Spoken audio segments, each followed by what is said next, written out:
नमस्कार दोस्तों, उत्कर्ष nursing classes के इस ऑनलाइन प्लेटफॉर्म पे आप सभी का हार्दिक स्वागत है। जी हाँ दोस्तों, वो सब्जेक्ट जिसका आप बेसब्री से इंतजार कर रहे थे कि सर नॉर्सेट सर पे आ गया, निमांश सर पे आ चुका है, लेकिन अभी तक आपने मेडिकल सर्जिकल के सब्जेक्ट को डील नहीं किया। तो दोस्तों आज शुरुआत कर दी है मेडिकल सर्जिकल नर्सिंग की।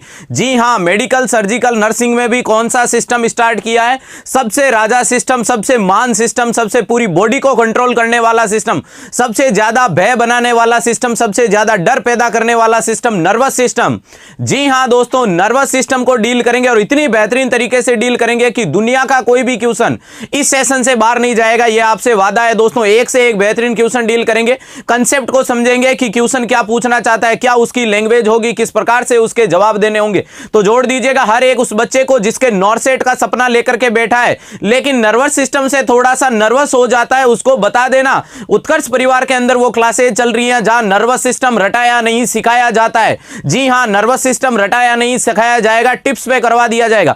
एक से एक बेहतरीन क्वेश्चन डील करेंगे आज के सेशन के अंदर। बहुत अच्छा दोस्तों, यही आपका स्ट्रगल का समय है, यही आपके थोड़ा सा परेशानी का समय है, लेकिन अभी अपने को मजबूत रहना है, अभी अपने को नींद नहीं लेनी, अभी अपनी नींद उड़ चुकी है। अगले 20 तारीख तक, 20 के बाद इतने सोएंगे बोले तो जब जेब में 80,000 की सैलरी आएगी, उसके बाद ठंडी सी अच्छी सी नींद लेंगे। उससे पहले बहुत अच्छे से परिश्रम करेंगे, बहुत मेहनत करेंगे, स्ट्रगल करेंगे, लेकिन जिंदगी बना देंगे। शुरुआत करते हैं आज के दिन के बेहतरीन सेशन की। Good evening all of you dear. पहला क्वेश्चन क्या रहेगा आज के सेशन का? ध्यान से पढ़िएगा, कॉपी पेस्ट मत कीजिएगा, कंसेप्ट बनाने हैं अपने को। जी हां दोस्तों, सिलेक्शन लेना है, न कि अपने को नाटक करना है। तो एक से एक बेहतरीन क्वेश्चन ऐसे डील करवाऊंगा जो नॉर्सेट में डेफिनेटली देखने को मिलेंगे। यहां गलत हो जाएंगे, वहां नहीं होंगे। जोड़ दीजिएगा हर एक उस बच्चे को दोस्तों। जी हां, मैक्सिमम बच्चों को कनेक्ट कीजिएगा जल्दी से, ताकि इस सिस्टम की शुरुआत करते हैं। नर्वस नहीं, उत्साही। बहुत बढ़िया।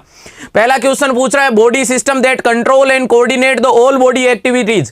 आपकी बॉडी के अंदर ऐसा कौन सा सिस्टम, कौन सा पार्ट होता है? बॉडी सिस्टम यानी बॉडी के अंदर ऐसा कौन सा सिस्टम है दैट कंट्रोल, वो कंट्रोल करता है, एंड द कोऑर्डिनेट करता है ऑल बॉडी एक्टिविटी। पूरे के पूरे शरीर की बॉडी की एक्टिविटीज को कौन कंट्रोल करता है, कौन उनको कोऑर्डिनेट करता है, कौन उनको सिग्नल देता है, कौन उनको सिचुएशन में बना करके रखता है।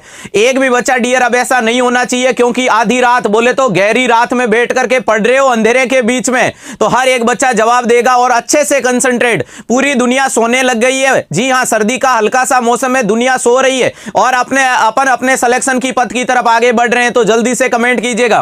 पहला बोल रहा है इरोडोक्राइन या एंडोक्राइन, इसकी जगह एंडोक्राइन करना है दोस्तों। एंडोक्राइन होगा, मस्कुलोस्केलेटन होगा, नर्वस होगा या रिप्रोडक्टिव। बहुत इंपॉर्टेंट क्वेश्चन था। तो एंडोक्राइन करता है हार्मोनल मेंटेन करने का काम। जी हां, बॉडी में हार्मोन मेंटेन करने का काम करता है एंडोक्राइन सिस्टम। दूसरा लिखा हुआ है मस्कुलोस्केलेटल सिस्टम। मस्कुलो का मतलब मसल से, जी हां, डोले सोले से, और स्केलेटल का मतलब हड्डियों सड्डियों से। जी हां, हड्डियों और मसल्स का काम कौन करवाता है? मस्कुलोस्केलेटल करवाता है। यह भी गलत, एंडो भी गया। नेक्स्ट लिखा हुआ है नर्वस सिस्टम। जी हां, बॉडी के सिस्टम को कोऑर्डिनेट करना, बॉडी के फंक्शन करवाना, अच्छे करवाना, बुरे करवाना, यहां करवाना, वहां करवाना, सारे काम कौन करता है? नर्वस करता है। रिप्रोडक्टिव का काम होता है रिप्रोडक्शन का। क्या काम होता है? रिप्रोडक्शन का काम होता है बोले तो फर्टिलाइजेशन कराना। 1 से 2, 2 से 3, 3 से 4 करके दिखाने का काम होगा रिप्रोडक्टिव का। चलिएगा दोस्तों, नेक्स्ट क्वेश्चन क्या रहेगा आज के सेशन का? नेक्स्ट क्वेश्चन आपके सामने आ गया डियर, फटाक से जवाब दीजिएगा। क्या बात है, बहुत अच्छे से कमेंट आ रहे हैं आप लोगों के। यही कमेंट अपने को सिलेक्शन के उस पथ पे ले जाएंगे जिसका अपन बेसब्री से इंतजार कर रहे थे, नॉर्सेट एम्स निमांश का। नेक्स्ट क्वेश्चन आपसे पूछ रहा है macrophages cell in the central nervous system. CNS का मतलब होगा सेंट्रल नर्वस सिस्टम, और सेंट्रल नर्वस सिस्टम में आपसे पूछिए मैक्रोफेजेज का काम कौन करेगा? मैक्रोफेजेज का मतलब होता है दोस्तों कि कोई भी फॉरेन पार्टिकल अगर अपनी बॉडी के अंदर आ गया तो उसको खा लेंगे, उसको निगल लेंगे, बोले तो फेगोसाइट का काम करना। किसका बोल रहा हूं? फेगोसाइट का काम करना, यानी उस चीज को खा लेना, या पिनोसाइट का काम करना। पिनोसाइट का मतलब है उस चीज को पी लेना, फेगोसाइट का मतलब उस चीज को खा लेना। इसको बोला जाता है ईटिंग दोस्तों। इसको ईटिंग बोलोगे, इसको क्या बोलोगे? ड्रिंकिंग बोलोगे। ड्रिंकिंग का मतलब कोई भी फॉरेन पार्टिकल अगर अपने किस में आ गया? सेंट्रल नर्वस सिस्टम में, पी लूंगा, पी लूंगा, अरे भैया पी लूंगा तो पिनोसाइटोसिस, खा लूंगा तो फेगोसाइटोसिस, और ये दोनों काम करने को बोला जाता है मैक्रोफेजेज। तो कौन सी मैक्रोफेजेज पाई जाती है सेंट्रल नर्वस सिस्टम में?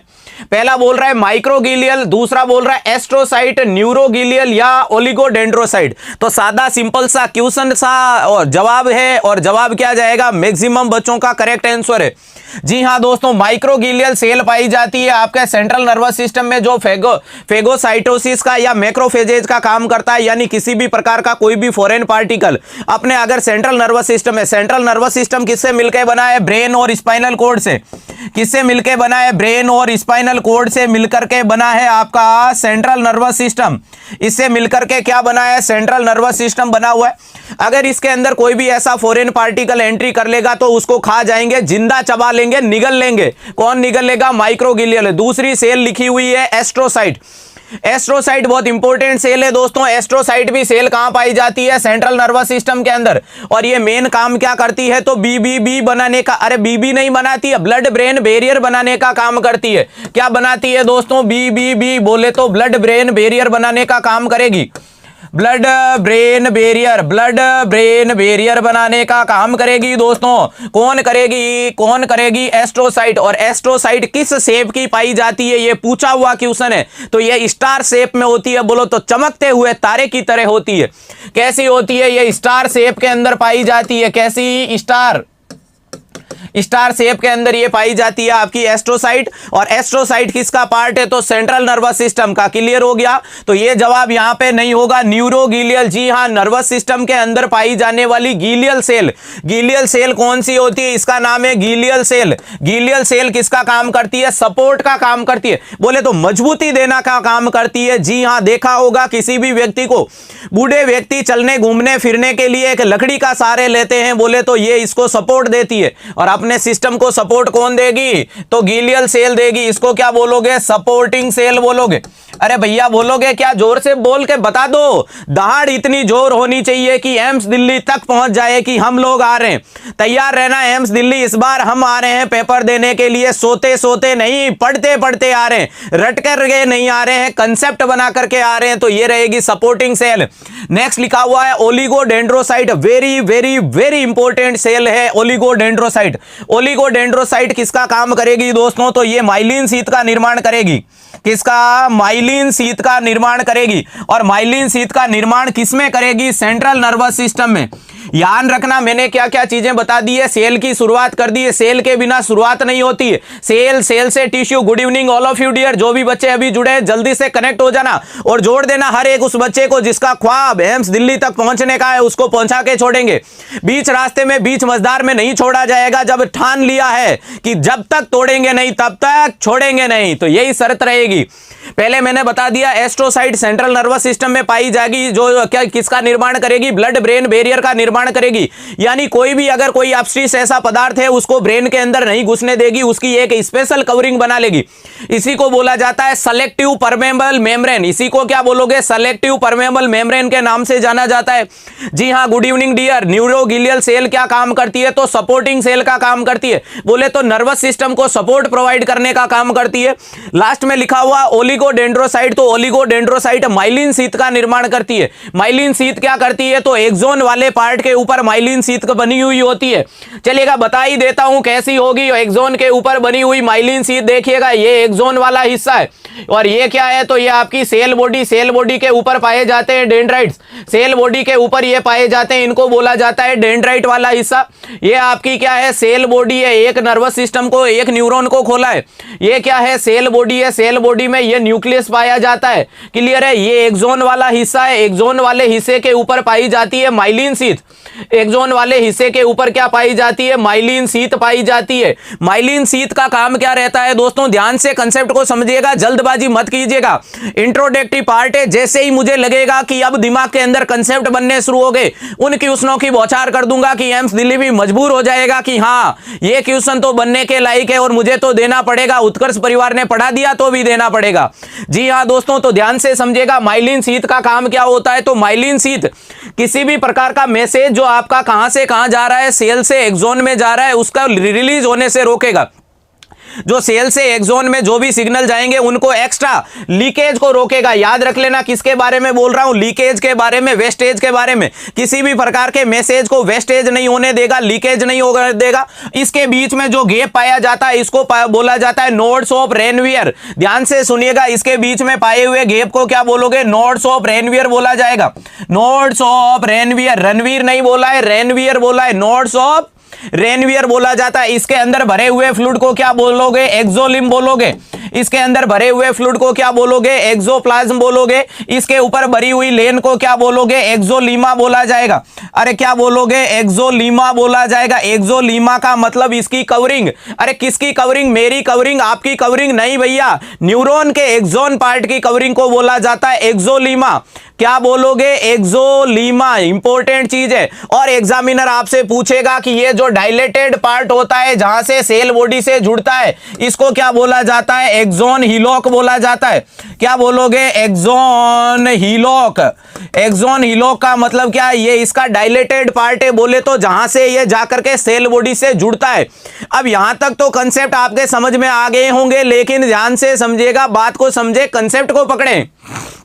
यहां पर जब नीचे की तरफ जाओगे, जब नीचे की तरफ जाओगे तो यहां चीजें क्या देखने को मिलेगी, यहां पर ये डायलेटेड पार्ट होता है, इसको बोला जाता है वेसाइकल। इसी को क्या बोलोगे, वेसाइकल। और वेसाइकल में क्या भरा होता है, इतनी देर घुमाने का मकसद यही था। लास्ट में ये क्या बना हुआ है, वेसाइकल। और वेसाइकल में भरे होते हैं हार्मोन्स। इसी के लिए मैंने इतने कंसेप्ट को घुमाया था।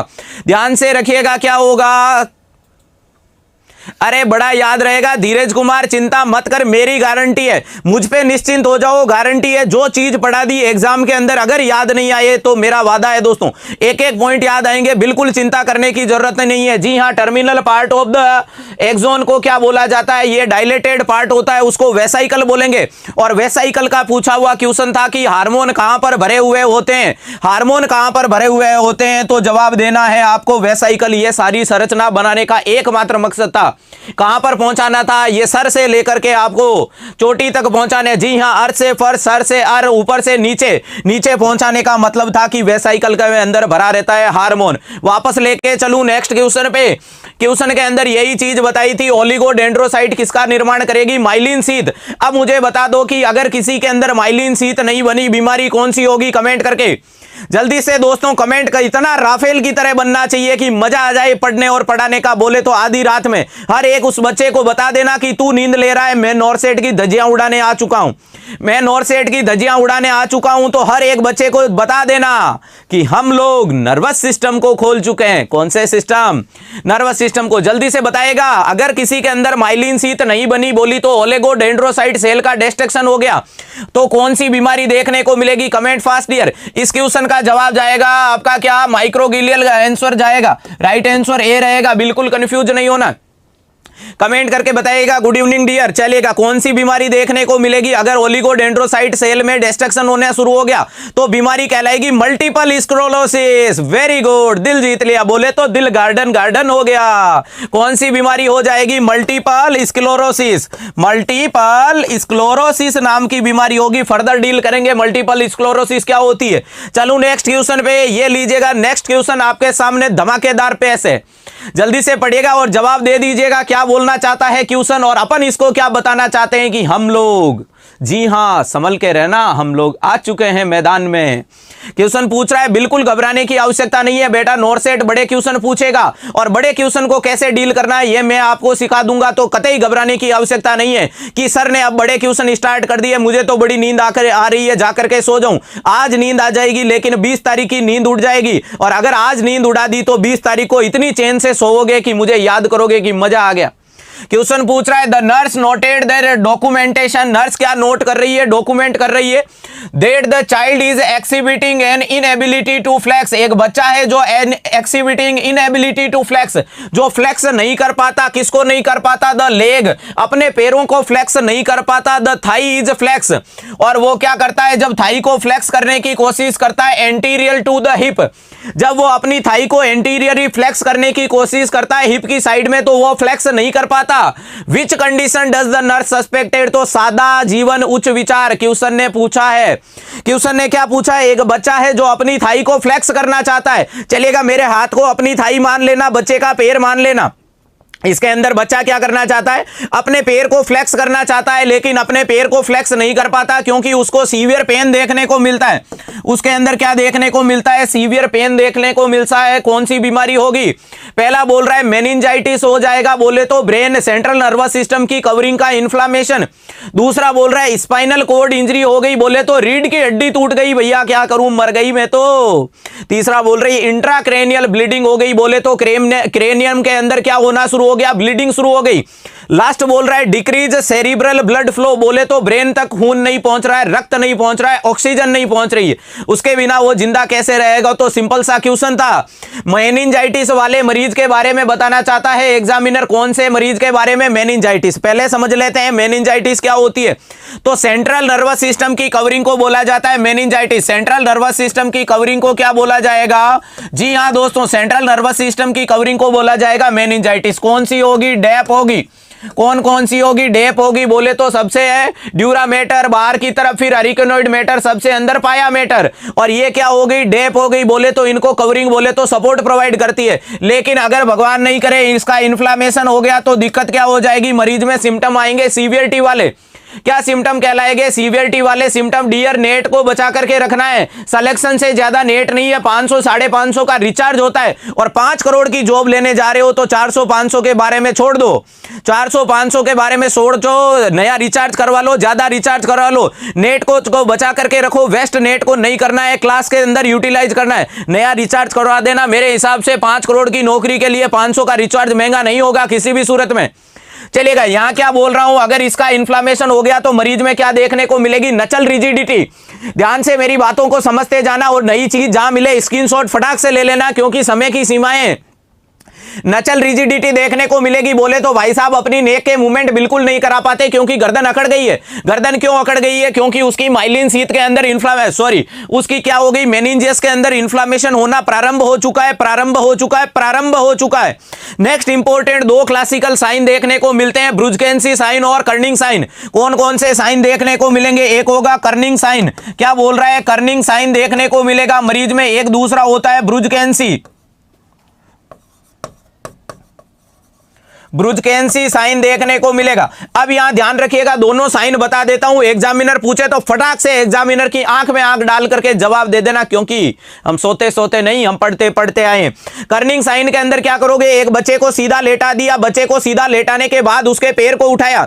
यहां आपको हाथ नहीं मानना, इसको पैर मानना है बच्चे का। क्लियर है? बच्चे का, बड़े का, किसी भी आदमी का पैर मान लेना। पैर को उठा करके आपने 90 डिग्री पे ले लिया। जी हाँ, ये उसके घुटने वाला हिस्सा है, 90 डिग्री पे ले लिया। ये उसका घुटना और ये पैर, और ये उसकी क्या हो गया? इस प्रकार से उसका फ्लेक्शन एयर बन रहा है। ध्यान से देखिएगा, ये बच्चे का क्या है दोस्तों? जी हाँ, ये आपका उसका बच्चे का फ्लोर वाला हिस्सा आ रहा है, ये उसका एयर, ये पटेला वाला हिस्सा है। जब इसी प्रकार से बच्चे को पैर को होल्ड रखने की कोशिश करोगे तो हैमस्ट्रिंग मसल्स कौन सी होती है? थाई वाली मसल्स। ध्यान से जोर से गूंज के साथ बोलिएगा, कौन सी मसल के बारे में बोला है? Hamstring muscles. जी हाँ, हैमस्ट्रिंग मसल्स के अंदर क्या देखने को मिलेगा? हैमस्ट्रिंग मसल्स में सीवियर पेन देखने को मिले। समझ जाना भाई साहब को बीमारी है कर्निंग साइन, और कर्निंग साइन किसमें देखने को मिला? मेनिंजाइटिस माले। चलिएगा, ये बात हो गई। दूसरा लिखा हुआ है ब्रुजकेंसी साइन, यानी एक बंदे को लेटा दिया, लेटा करके क्या कर दिया? उसको बोला कि अपने पैरों को फोल्ड नहीं करना। क्या नहीं करना? पैरों को फोल्ड नहीं करना, किसी भी सूरत में नहीं करना। लेकिन अपनी गर्दन को उठा करके खड़ा होकर के दिखा। जैसे ही वो अपनी गर्दन को फ्लेक्स करके उठने की कोशिश करता है, कोशिश करते हुए ही क्या हो जाता है? उसके पैर फ्लेक्स हो जाते हैं ऊपर की तरफ, और गर्दन में सीवियर पेन देखने को मिले। बता देना, बधाई हो, ब्रुजकेंसी साइन है। बता देना क्या हो गया? कांग्रेचुलेशन, सेलिब्रेशन, बोले तो ब्रुजकेंसी साइन है। और ब्रुजकेंसी साइन, कर्निंग साइन, नचल रिजिडिटी वाले सिम्टम किसमें देखने को मिलते हैं? याद रखिएगा, इंपॉर्टेंट चीज है मेनिंजाइटिस वाले में। जवाब क्या जाएगा? मेनिंजाइटिस। आपके क्वेश्चन में कौन सा पूछा था? कर्निंग साइन पूछा था। आपके क्वेश्चन में कौन सा पूछा था? बोले तो अपने पैर को फ्लेक्स नहीं कर पाता क्योंकि पैर में दर्द होता है। तो जवाब दे दो, हैमस्ट्रिंग मसल्स में पेन हुआ था। हैमस्ट्रिंग मसल्स कहां पाई जाती है? Good evening dear.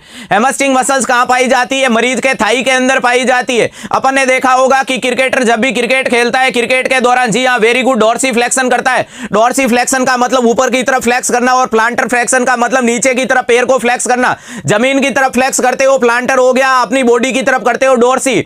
Hamstring muscles देखा होगा कि क्रिकेटर जैसे ही बॉल को पकड़ने जाता है, थोड़ी देर में बोलता है मेरे क्रैम्प आ गया। और वो मुख्यतः क्रैम्प कहां देखने को मिलता है? हैमस्ट्रिंग मसल्स में देखने को मिलता है। कहां देखने को मिलता है? हैमस्ट्रिंग मसल्स में देखने को मिलता है। इंपॉर्टेंट चीज है, यहां स्पाइनल कोड का कोई भी मतलब नहीं है। अगर स्पाइनल कोड इंजरी होती तो सारे सेंसेशन चले जाते, सारे के सारे पैरों के सेंसेशन चले जाते। अगर इंट्राक्रेनियल ब्लीडिंग होती तो मरीज को आईसीपी बढ़ने के सिम्टम आते, पैरों में दर्द नहीं होता। यह भी बात गलत हो गई। और लास्ट बोल रहा है डिक्रीज सेरिब्रल ब्लड फ्लो। अगर आपके ब्रेन तक ब्लड नहीं पहुंच पाता तो भाई साहब कंफ्यूजन हो जाता। क्या हो जाता? कंफ्यूजन हो जाता। कंफ्यूजन का मतलब कंफ्यूजन हो जाता डियर। तो ना कंफ्यूजन हो रहा है, ना मरीज में आईसीपी बढ़ने वाले सिम्टम आ रहे हैं, नहीं स्पाइनल कोड बोले तो पैरों के सेंसेशन जा रहे हैं, तो फिर क्या हो गया? मेनिंजाइटिस।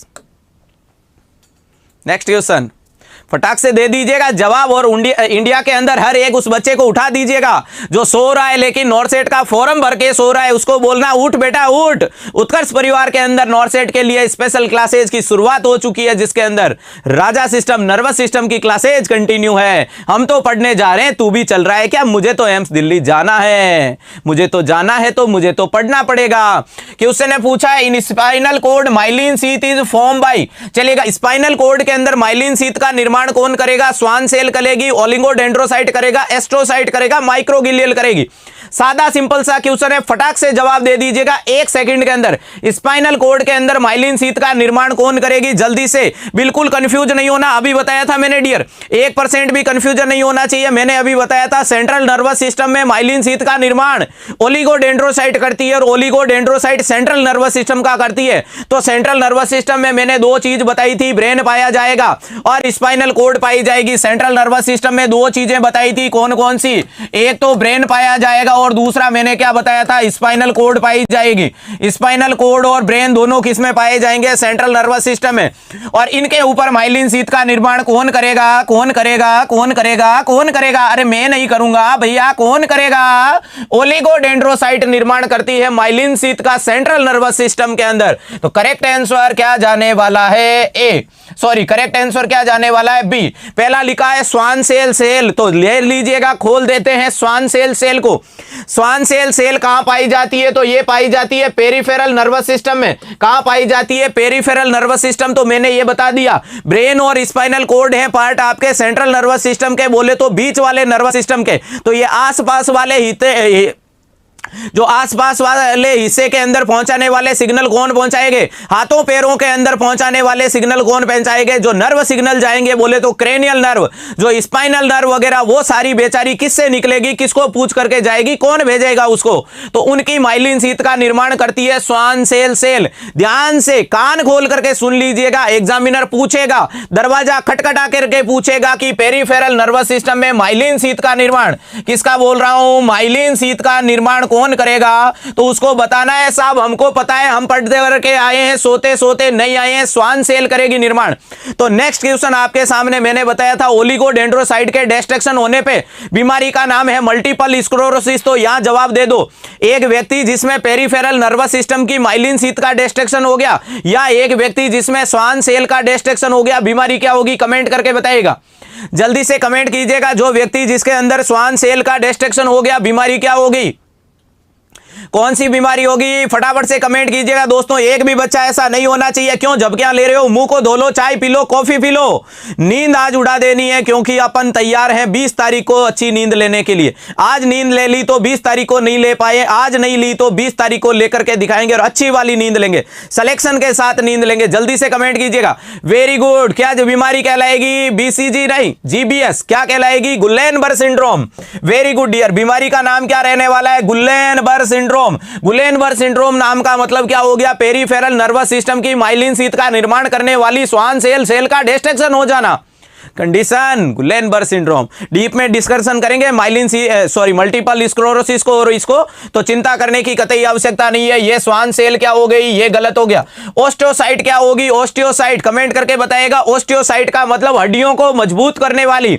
एक वन होती है ओस्टियोब्लास्ट और एक होती है ओस्टियोक्लास्ट, एक होती है ओस्टियोसाइट। ओस्टियोसाइट कहां पाई जाएगी, कमेंट करके बताएगा। माइक्रोगिलियल अभी पढ़ ली थी, मैक्रोफेजेज का काम करेगी। किसका काम करेगी, मैक्रोफेजेज का काम करेगी। मैक्रोफेजेज का काम करेगी आपको माइक्रोगिलियल। ये भी जवाब गलत हो गया। क्लियर हो गया। आपका क्या जवाब नहीं होगा, ए नहीं होगा, सी नहीं होगा, डी नहीं होगा। करेक्ट आंसर क्या जाने वाला है, ओलिगोडेंड्रोसाइट। ओलिगोडेंड्रोसाइट। बहुत बढ़िया डियर। चले आगे, सेल बोन। बहुत बढ़िया, सेल बोन। क्या बात है डियर, दिल खुश कर दिया। इसी प्रकार से जवाब देना है। टिल नॉर्सेट, रुकेंगे नहीं, नॉर्सेट तक नहीं रुकेंगे, किसी भी सूरत में नहीं रुकेंगे, कुछ भी हो जाए नहीं रुकेंगे। Branch portion of the neuron is, चलिएगा किसके बारे में पूछा है, ब्रांच पोर्शन न्यूरॉन का क्या बोला जाएगा, एक्सॉन, माइलिन शीथ, डेंड्राइट या स्नैप्स।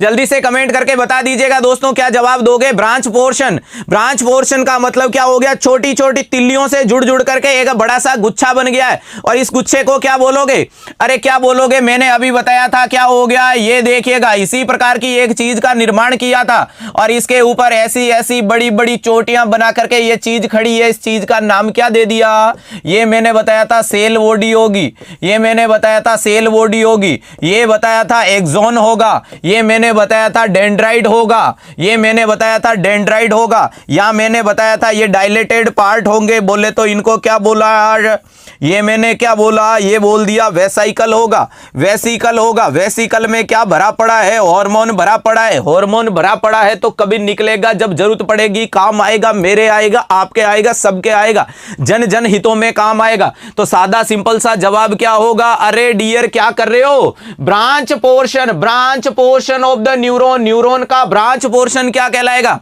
जल्दी से कमेंट कीजिएगा। बहुत बढ़िया, क्या जवाब जाएगा, डेंड्राइट। जवाब क्या जाएगा, डेंड्राइट। जो ये ब्रांचों के अंदर दिख रहा है ना, तो ये कंडीशन कहलाई डेंड्राइट। एक्सॉन वाला ये क्या हो गया, एकदम थप्स जैसा दिख रहा है, एकदम गुच्छे की तरह नहीं होगा।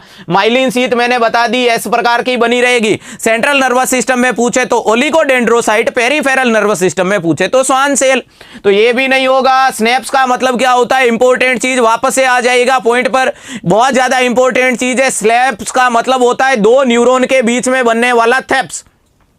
ध्यान से सुनिएगा, ये एक न्यूरॉन हो गया, दूसरे न्यूरॉन के बीच में बनने वाला थेप्ट।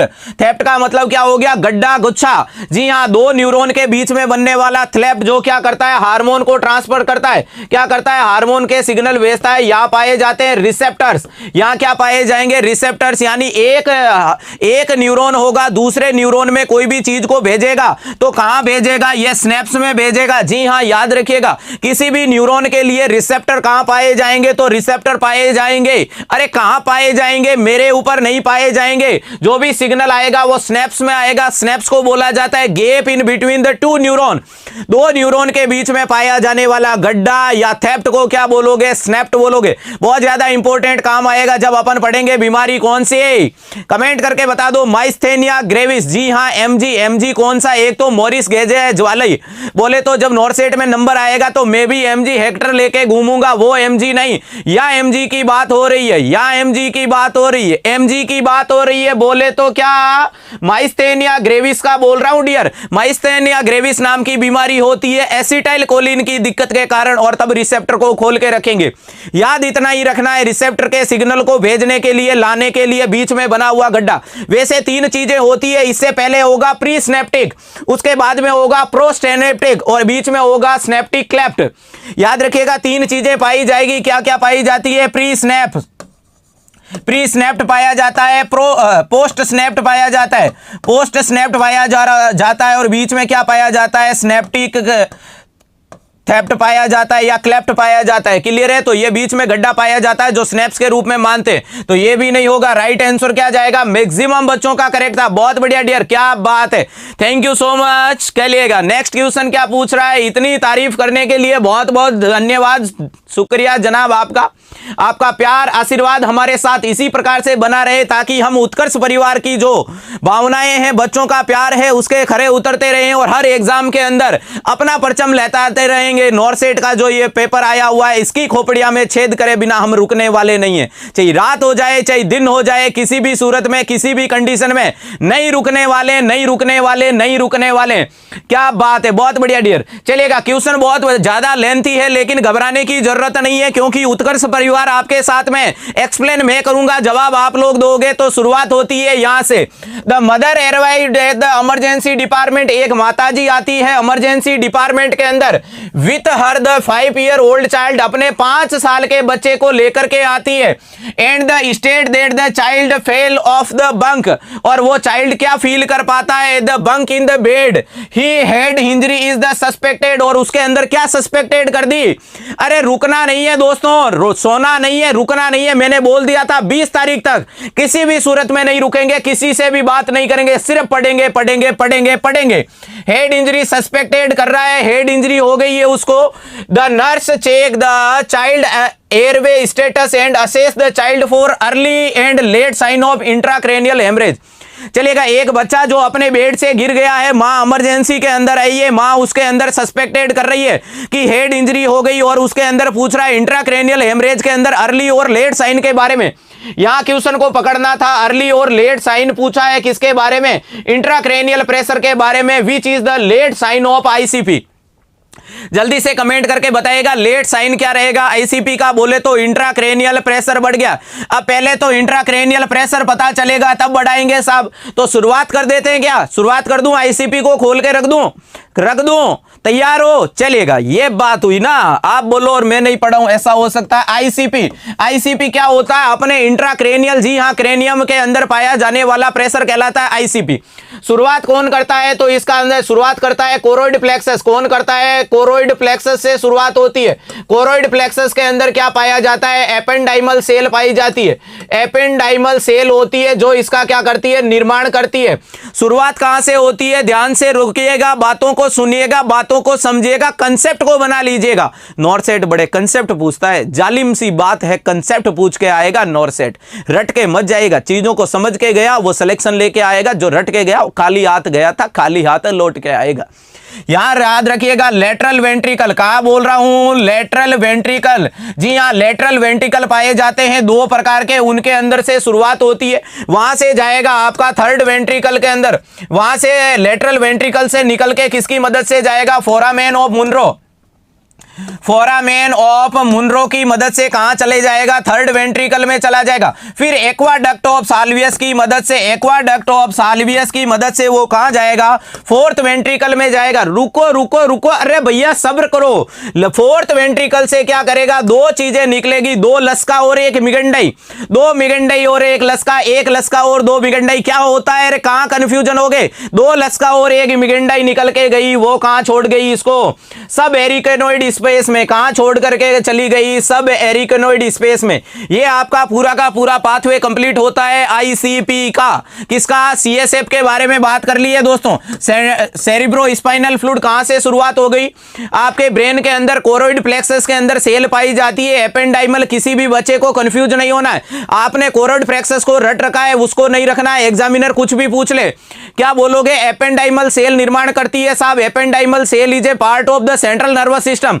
मैंने पढ़ा दी थी, ओलिगोडेंड्रोसाइट, माइक्रोगिलियल पढ़ा दी थी, एस्ट्रोसाइट पढ़ा दी, चौथी सेल है एपेंडाइमल, इसीलिए यहां पढ़ा रहा हूं। 4 सेल होती है, चारों पढ़ा दी। फिर क्या करेगा, लेफ्ट वेंट्रिकल, जी हां दोस्तों, लेफ्ट वेंट्रिकल से निकल के आएगा फोरामेन ऑफ मुनरो की मदद से। कहां चला आएगा, थर्ड वेंट्रिकल में चला आएगा। थर्ड वेंट्रिकल से निकलेगी एक्वाडक्ट ऑफ द साल्वियस, वो लेकर के आ जाएगी फोर्थ वेंट्रिकल में। फोर्थ वेंट्रिकल से 2 लस्का और 1 मिगंडाई आएगी, जो इसको सब एरिकेनोइड स्पेस में छोड़ देगी। जहां क्या कर लेगी, वो विलाई पाई जाती है, जहां क्या पाई जाती है, विलाई पाई जाती है, वो इसका क्या कर लेगी, एब्जॉर्प्शन कर लेगी। वहां वो क्या कर लेगी, इसका एब्जॉर्प्शन कर लेगी। चलिएगा वापस से ले जाता हूं पॉइंट पे। बोले तो दुनिया को घुमाना शुरू कर दिया है अपन ने। बनेगा कितना, 720 ml के आसपास बनता है। सारा का सारा एब्जॉर्ब हो जाएगा, 120 ml बच के रह जाएगा। सारा का सारा क्या होगा, सर्वएरिक्नोइड स्पेस के अंदर वो विलाई एब्जॉर्ब कर लेगी। बोले तो खींच करके चूस लेगी, निचोड़ देगी। कितना बचेगा, 120। अगर एग्जामिनर पूछेगा नॉर्मल कितना, नहीं लूंगा सांस, 20 तारीख तक सांस नहीं लूंगा किसी भी सूरत में, मैं नहीं लूंगा, आपको नहीं लेने दूंगा। रुकना नहीं है, थकना नहीं है, रुकना नहीं है, थकना नहीं है, टिल नॉर्सेट।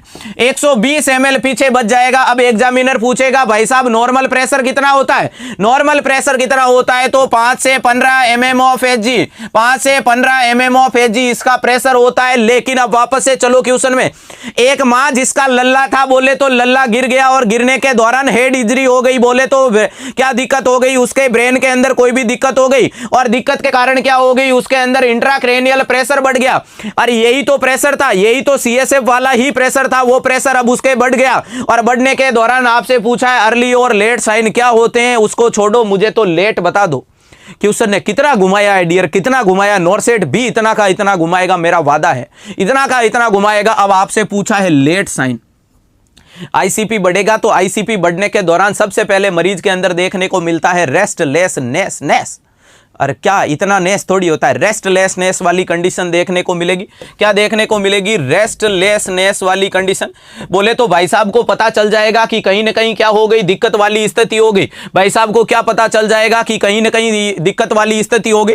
उसके बाद क्या होगा, अगर बच्चा दोस्तों लेस देन कितना हो रहा है, अगर 12 से 18 महीने से छोटा बच्चा है, अगर 18 महीने से छोटा बच्चा है, तो उसके अंदर देखने को मिलेगा आपको बल्जिंग फंटेनल्स। बोले तो फंटेनल्स ऊपर हो रहा है, क्यों हो रहा है, क्योंकि अंदर प्रेशर बढ़ रहा है। क्या देखने को मिलेगा, बल्जिंग फंटेनल्स देखने को मिलेगा। याद रखिएगा, बहुत इंपॉर्टेंट चीज बता रहा हूं, अर्ली साइन। एग्जामिनर का पहला ही ऑप्शन होता है sign and symptom of the intracranial pressure या इंक्रीज आईसीपी, पहला ऑप्शन डाल देता है बल्जिंग फंटेनल्स। एज ग्रुप डाल देता है 5 साल, बच्चे चिपका करके आ जाते हैं, सर ने बोला था बल्जिंग फंटेनल्स होता है। अरे भैया होता है, लेकिन बंद होने के बाद थोड़ी होता है। अब मेरे अंदर बल्जिंग फंटेनल्स कहां से नजर आएगा, हड्डियां तो जुड़ करके बंद हो गई, अब कहां बल्जिंग फंटेनल्स है, फंटेनल्स ही नहीं है तो बल्ज कैसे हुआ, नहीं होगा। तो पता रखना है, जैसे ही पूछते ही पता है ना, एंटीरियर फंटेनल्स 12 से 18 महीने तक होता है, तो 18 महीने के बाद बल्जिंग फंटेनल्स देखने को नहीं मिलेगा, तो उसमें क्या होगा, रेस्टलेसनेस वाली कंडीशन होगी। उसके अंदर कंफ्यूजन हो जाएगा। बोले तो क्या देखने को मिलेगा, कंफ्यूजन देखने को मिलेगा। उसके अंदर क्या देखने को मिलेगा दोस्तों, कुशिंग ट्राइड देखने को मिलेगा। Very very very very important चीज, क्या, कुशिंग ट्राइड। क्या देखने को मिलेगा, कुशिंग ट्राइड देखने को मिलेगा। कुशिंग ट्राइड को याद रखने की चिंता मत करो, मेरे ऊपर छोड़ दो। और याद रख लो एसबीआई को, एसबीआई बोले तो जब नौकरी लगेगी नॉर्सेट की और ज्वाइनिंग के लिए जाओगे तो स्टाफ वाले बोलेंगे कि एसबीआई में खाता है क्या, उसको बोलना है खाता भी है और याद भी है, क्योंकि सर ने बताया था एसबीआई आईसीपी के अंदर एस का मतलब होगा सिस्टोलिक ब्लड प्रेशर का बढ़ जाना। एस का मतलब होगा सिस्टोलिक ब्लड प्रेशर का बढ़ जाना। क्या बढ़ जाना, सिस्टोलिक ब्लड प्रेशर बढ़ गया। अरे भैया बी का क्या जवाब दोगे, ब्रेडीकार्डिया। बी का जवाब क्या दोगे, ब्रेडीकार्डिया। बोलो रे बोलो, जोर से बोलो। अरे क्या बोलोगे, ब्रेडीकार्डिया। जी हां, ब्रेडीकार्डिया। और आई का क्या जवाब दें, इर्रेगुलर रेस्पिरेशन। आई का मतलब क्या दोगे, इर्रेगुलर रेस्पिरेशन देखने को मिला। तो ये 3 चीजें पाई जाती है आपके कुशिंग ट्राइड में, तो कदाचित घबराने की जरूरत नहीं है, बिल्कुल घबराने की जरूरत नहीं है। अपने को याद रखना है एसबीआई, एस का मतलब सिस्टोलिक ब्लड प्रेशर बढ़ जाएगा, ब्रेडीकार्डिया देखने को मिलेगा, इर्रेगुलर रेस्पिरेशन हो। और अगर इर्रेगुलर में कंफ्यूजन हो जाओ तो यहां भी जवाब चिपका देना ब्रेडीपनिया। यहां भी जवाब क्या दे दोगे, ब्रेडीपनिया। यहां इंपॉर्टेंट चीज, पल्स प्रेशर बढ़ जाएगा, increase pulse pressure. Pulse pressure क्या हो जाएगा, बढ़ जाएगा। बोले तो सिस्टोलिक बढ़ गया, डायस्टोलिक अपनी औकात पे, तो बीच वाला गैप बढ़ा या नहीं बढ़ा, बढ़ा सा। अब यहां इंपॉर्टेंट चीज क्या होगी, अगर एग्जामिनर पूछे 18 महीने से छोटे बच्चे के अंदर early sign of increase ICP, तो जवाब देकर के आ जाना बल्जिंग फंटेनल्स। क्या, बल्जिंग फंटेनल्स। लेकिन अगर मेरे अंदर, आपके अंदर, आसपास के पड़ोसियों के अंदर, अंकल के अंदर, आंटी जी के अंदर, भाई साहब के अंदर, भाभी जी के अंदर पूछ ले तो जवाब चिपका देना वॉमिटिंग। जवाब क्या चिपका दोगे, वॉमिटिंग। क्यों, जैसे ही बढ़ेगा प्रेशर बढ़ते ही जाकर के किसका प्रेशर बढ़ेगा, सीटीजेड सेंटर का बढ़ेगा। बोले तो कीमो रिसेप्टर ट्रिगर जोन का सेंटर बढ़ेगा और उसका प्रेशर बढ़ते ही क्या? वॉमिटिंग। याद रखिएगा, मेरे अंदर आपके अंदर देखने को मिलेगा वॉमिटिंग। तो अर्ली में पूछे तो जवाब देना है वॉमिटिंग, और लेट में पूछे तो जवाब देना है ब्रेडिकार्डिया। लेट में पूछे, वेरी गुड, प्रोजेक्टाइल वॉमिटिंग भी बोल सकते हो, बहुत बढ़िया। प्रोजेक्टाइल का मतलब दूर तक जाकर के उल्टी गिरेगी। बोले तो अगर बस के अंदर चौथी सीट के ऊपर बैठा बैठा कोई अगर प्रोजेक्टाइल वॉमिटिंग करेगा तो जो 1 नंबर वाली सीट पे बैठा है उसका मुंह गीला कर देगा। कंसेप्ट समझ में आया या नहीं आया? चौथी नंबर के सीट के बैठा हुआ व्यक्ति 1 नंबर की सीट का व्यक्ति के मुंह को गीला कर दे तो समझ लेना प्रोजेक्टाइल वॉमिटिंग। या रूम के अंदर बैठे बैठे वॉमिटिंग ऐसी करो कि रूम के बाहर वॉमिटिंग चली जाए, रूम गंदा ही नहीं। क्या बात है, मौज कर दी, तो भी समझ जाना प्रोजेक्टाइल वॉमिटिंग। मोस्ट कॉमनली कहां देखने को मिलती है? जी हां, बहुत बढ़िया। यहां आपको क्या रखना है? लेट पूछे ब्रेडिकार्डिया, लेट क्या जाएगा? ब्रेडिकार्डिया। तो पहला लिखा है नोजिया, तो नोजिया होगा। अर्ली के अंदर यहां नहीं होगा। इरिटेबिलिटी होती है भाई साहब, ये भी हटा दो। हेडेक होता है। आईसीपी बढ़ा, जब प्रेशर बढ़ गया खोपड़िया का तो ब्रेन के अंदर प्रेशर बढ़ा तो क्या देखने को मिलेगा? दर्द होगा। लेकिन अपनों से क्या पूछा था? लेट पूछा है, तब लेट पूछा तो जवाब क्या जाएगा? ब्रेडिकार्डिया। अरे क्या कार्डिया? ब्रेडिकार्डिया। जवाब जाएगा डी, ब्रेडिकार्डिया। चलूं आगे, चलूं आगे, चलूं। ये लो, नेक्स्ट क्वेश्चन आपके सामने आ गया, फटाक से जवाब दे दीजिएगा डियर। और अभी कोई भी सोच रहा है बच्चा तो उसको उठा दो, अरे उठा दो उसको, बोल दे बेटा नॉर्सेट आ गया। क्या सोते सोते नींद ले रहा है? हम तो उत्कर्ष के क्लासेज के ऊपर इतनी धूम मचा करके बैठे हैं कि नॉर्सेट दिल्ली एम्स भी नहीं सो पा रहा है, क्योंकि अपन इतनी बेहतरीन क्लासें देख रहे हैं। तो जोड़ दीजिएगा हर एक बच्चे को दोस्तों, बहुत इंपॉर्टेंट चीज है। जल्दी से कमेंट करके बताइएगा क्या जवाब होगा।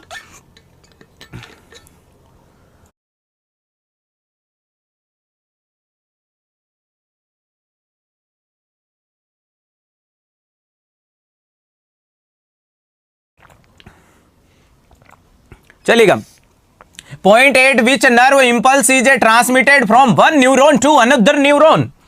चलिएगा, पल्स कहां से ट्रांसमिट हो रही है? एक न्यूरॉन से दूसरे न्यूरॉन पे ट्रांसमिट होने वाले मैसेंजर कहां से जाएंगे? कहां? नोड ऑफ रेनवियर तो मैंने बताया था, ये रणवीर सिंह तो वहां पाया जाता था। कहां पर?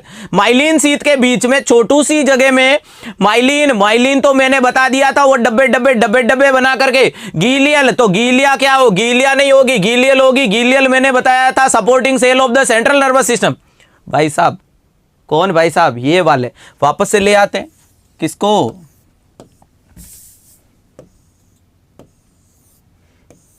अरे ये मैं नहीं हूं मोटू साहब, सोच रहे हो कि सर ने खुद का फोटो बना दिया। मैं अपना नहीं बनाता कभी भी डियर।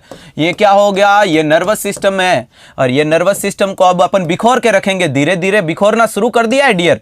धीरे धीरे ऐसा इसको खराब कर देंगे कि अपन खुद न पहचान पाएंगे कि क्या हो गया इसको। ये सेल बॉडी थी, ये डेंड्राइट वाला हिस्सा था, ये एक्सोन हीलोक था। उसके बाद मैंने ये बनाई थी माइलिन शीथ, और इसके बीच में बनाया था ये नोड ऑफ रेनवियर। बोले तो नोड ऑफ रेनवियर। समझ पा रहे हो या नहीं पा रहे हो बेटा जी? तो ये वाला पाया था। यहां अपन ने वेसाइकल के अंदर भरे हुए हार्मोन्स के बारे में बात की थी। तो सादा सिंपल सा जवाब क्या दे दिया मैंने क्या जवाब दे दिया है? यहां पूछा था कि एक मैसेज से दूसरे मैसेज, तो पहला बोल रहा है नोड ऑफ रेनवियर। ये तो बीच वाला गैप है दोस्तों, ये तो कुछ नहीं कर रहा है, तो इसको तो हटा दो। माइलिन शीथ, क्या माइलिन शीथ करती है? नहीं, ये इंपल्स के वेस्टेज को रोकने का काम करती है। ये किसका काम करती है? इंपल्स के वेस्टेज को रोकने का काम करती है। याद रखिएगा, गीलियल सेल क्या पाई जाती है? तो इसके साथ में सपोर्टिंग सेल पाई जाती है। हेयर स्टाइल खराब हो गई, अरे धीरे धीरे देखो आगे आगे होता क्या है। और लास्ट में बोल रहा है स्नैप, तो मैंने बताया था प्री स्नैप्टिक, पोस्ट स्नैप्टिक, और बीच में पाई जाती है स्नैप्टिक क्लेफ्ट, यानी बीच में पाया जाने वाला गड्ढा। प्री से मैसेज आता है, पोस्ट के पास में चीज जाती है, क्लेफ्ट के बीच में चीजें गिर जाती है, तो स्नैप्स में चीजें ट्रांसमिट होती है। यही पूछा था, एक से दूसरी जगह जाना क्या कहलाता है? स्नैप्स कहलाता है। बहुत इंपॉर्टेंट चीज है, ध्यान रखिएगा। हंसते रहना है, मस्त रहना है, पढ़ते रहना है, मौज करनी है, लेकिन चीजों को भी पकड़ना है, क्योंकि दिल्ली एम्स को जो चैलेंज जो कर दिया है। चलूं आगे, चलूं, ये लो नेक्स्ट क्वेश्चन आपके सामने आ गया। अरे भैया जी, वोमिटिंग को रोको रोको रोको, बॉडी में हो जाएगी कमी। किसकी हो जाएगी? हाइड्रोजन निकल जाएगा। हाइड्रोजन निकला, एसिड निकला, एसिड निकला, बॉडी में बेस बढ़ा, बेस बढ़ा तो अरे कौन सा? वो बेबी को बेस पसंद है वो वाला नहीं, बेस बढ़ा बोले तो बाइकार्बोनेट बढ़ा, बाइकार्बोनेट बढ़ा तो बॉडी में हो जाएगा मेटाबॉलिक एल्कलोसिस। चलिएगा, एक फंडामेंटल का टॉपिक क्लियर। वॉमिटिंग होने पे क्या देखने को मिलेगा? Metabolic alkalosis. तो इतनी ज्यादा वॉमिटिंग ना कीजिएगा दोस्तों। नेक्स्ट क्वेश्चन पूछ रहा है which one of the following does not act as a neurotransmitter. आपसे पूछ रहा है कौन सा ऐसा ऑप्शन है जो न्यूरोट्रांसमीटर का काम नहीं करता। न्यूरोट्रांसमीटर होते क्या है पहले? जी हां, न्यूरोट्रांसमीटर क्या होते हैं? किसी भी प्रकार के हार्मोनल कंडीशन के दौरान एक जगह से दूसरी जगह मैसेज को ले जाने वाले, मैसेज भेजने वाले चीजें कहलाती है न्यूरोट्रांसमीटर। तो पहला बोल रहा है cortisone, acetyl choline, epinephrine, non epinephrine. समझ पा रहे हो? कौन नहीं है? सादा सिंपल सा जवाब है non epinephrine is a neurotransmitter. सही है, एपिनेफ्रिन न्यूरोट्रांसमीटर। एसिटाइल कोलिन तो एक्साइटेटरी न्यूरोट्रांसमीटर में काउंट होता है। लेकिन कोर्टिसोन क्या है? तो कोर्टिसोन आपका क्या है दोस्तों? जी हां, स्टेरॉइड है। कोर्टिसोन क्या है? स्टेरॉइड है दोस्तों। स्टेरॉइड के अंदर काउंट होगा। करेक्ट आंसर ए जाएगा। यही तो पूछा था, नॉट है, बाकी सारे होते हैं, ये नहीं होता है। तो यहां जवाब दे दूं क्या? एक नई चीज चिपका दूं आपके दिमाग में जो एम्स दिल्ली पूछेगा। तैयार हो तो लिख लीजिएगा नोटबुक को खोल करके कि कौन कौन सी चीजें क्या क्या होती है। एक होता है एक्साइटेटरी, क्या बता रहा हूं? एक्साइटेटरी न्यूरोट्रांसमीटर होता है, और वो कौन सा होता है? ग्लूटामेट। कौन सा होता है? ग्लूटामेट होता है। दूसरा कौन सा होता है? एस्पार्टेट होता है। ग्लूटामेट, एस्पार्टेट, एसिटाइल कोलिन, और कौन सा बोला जाता है? Nitrous oxide. और ये आपके क्या होते हैं? एक्साइटेटरी न्यूरोट्रांसमीटर बोला जाता है, यानी इनके द्वारा अपने फंक्शन बढ़ जाते हैं, इनको बोला जाता है एक्साइटेटरी। पहला बताया ग्लूटामेट, एस्पार्टेट, एसिटाइल कोलिन और नाइट्रस ऑक्साइड। तो याद रखिएगा, ये इंपॉर्टेंट चीज है, एग्जामिनर पूछेगा, मजाक में मत ले लीजिएगा डियर। ये क्या करेंगे? इनके द्वारा सारी चीजें बढ़ जाएगी। दूसरा क्या होता है? Depressive neurotransmitter. दूसरा क्या होता है? डिप्रेसिव या डिक्रीज न्यूरोट्रांसमीटर बोला जाता है। उसके अंदर क्या आता है? एक आता है गाबा। अरे भैया गाबा क्या? Gamma amino butyric acid. क्या होता है GABA? Gamma amino butyric acid. अरे भैया क्या कर रहे हो? सर एम्स दिल्ली पूछने वाले पढ़ा दो, पॉइंट टू पॉइंट पढ़ा दूंगा, बिल्कुल घबराने की जरूरत नहीं, चिंता करने की कतई आवश्यकता नहीं है, क्योंकि मेडिकल सर्जिकल को इसी दिन के लिए रोक के रखा था कि कब आपका एम्स दिल्ली बोले कि नॉर्सेट आया और अपने पखवाड़े खोल दिए जाए। तो दरवाजे खुले हैं उत्कर्ष परिवार के, एक से एक बेहतरीन क्वेश्चन डील करेंगे। मेडिकल सर्जिकल की शुरुआत कर दी, और शुरुआत कहां से कर दी? ब्रेन और स्पाइनल कोड, बोले तो नर्वस सिस्टम। फिर धीरे धीरे देखिएगा आगे एंडो, जीआईटी, रेस्पिरेटरी, कार्डियो को कैसे घुमा करके बता देंगे दिल्ली एम्स को कि हम सोते सोते नहीं, हम पढ़ते पढ़ते आएंगे। रुकना नहीं है, थकना नहीं है, रुकना नहीं है, थकना नहीं है किसी भी सूरत में। तो ये गामा एमाइनो ब्यूटारिक एसिड क्या होगा? तो ये आपका डिप्रेसिव कहलाएगा। और मैंने क्या बता दिया था कि नॉन एपिनेफ्रिन और एपिनेफ्रिन ये क्या होगा? मिक्स टाइप का कहलाएगा। ये दोनों चीजें क्या रहेगी? मिक्स टाइप की। राइट आंसर क्या जाएगा? ए, जो न्यूरोट्रांसमीटर नहीं था। नेक्स्ट क्वेश्चन आपके सामने आ गया, बहुत बड़ा क्वेश्चन है, लेकिन ध्यान से पढ़ के जवाब देना, क्योंकि एम्स दिल्ली ऐसे पूछेंगे। अपन टाइम पास के लिए नहीं, अपन सिलेक्शन के लिए आए। आधी रात को जाग करके बैठे हैं, दुनिया सारी सो रही है तो उनको गलती कर रहे हैं, और अपन अपने सिलेक्शन के पास में बैठे हैं, सिलेक्शन के साथ में बैठे हैं। The nurse is assigned A care for a 8-year-old child. Nurse किसकी केयर कर रही है? 8 साल के एक बच्चे की। Diagnose with basilar skull fracture. अरे भैया निमांस वाले को घबराने की कतई आवश्यकता नहीं है। क्या निमांस के अंदर नर्वस सिस्टम नहीं आएगा? बहुत अच्छे से आएगा। तो निमांस और नॉर्सेट दोनों बच्चों को कंटिन्यू करनी है क्लास को। कभी भी किसी भी सूरत के अंदर दिमाग में यह चीज नहीं लानी है कि निमांस वाला हूं इसलिए चला जाऊं। निमांस और नॉर्सेट के सिलेबस को जो सेम है उसी को पहले फॉलो किया गया। साइकेट्रिक नर्सिंग का जो 4:15 का सेशन चलता है, नॉर्सेट में भी आएगा, निमांस में भी आएगा। नर्वस सिस्टम निमांस में भी आएगा, नॉर्सेट में भी आएगा। तो घबराएं नहीं दोस्तों। क्या हो गया बच्चे को? अरे बच्चे के हो गया basilar skull fracture. The nurse review that the pediatrician prescription and the should be contact to the pediatrician question which prescription। ये पॉइंट पकड़ो, ऐसे पॉइंट को पकड़ने पे ही होगा आपका सिलेक्शन। सिंपल सा क्वेश्चन है, 2 ही पॉइंट पकड़ने थे, कतई घबराने की आवश्यकता नहीं है। बच्चे कितना साल का है? 8 साल का बच्चा है। बीमारी क्या हो गई? बेसिलर स्कल फ्रैक्चर हो गया। बोले तो स्कल बोन के अंदर स्कल का बेस बनाने वाली बोन का फ्रैक्चर हो गया। और आपको पूछा है कि जो पीडियाट्रिशियन ने दवाइयां लिखी है, जो पीडियाट्रिशियन ने काम करने का बोला है, उसके ऊपर कहां क्वेश्चन करोगे? क्वेश्चन करने का मतलब उसके चरित्र पे अंगुली कब उठाओगे? चरित्र पे नहीं, उसके प्रिस्क्रिप्शन में अंगुली कब उठाओगे?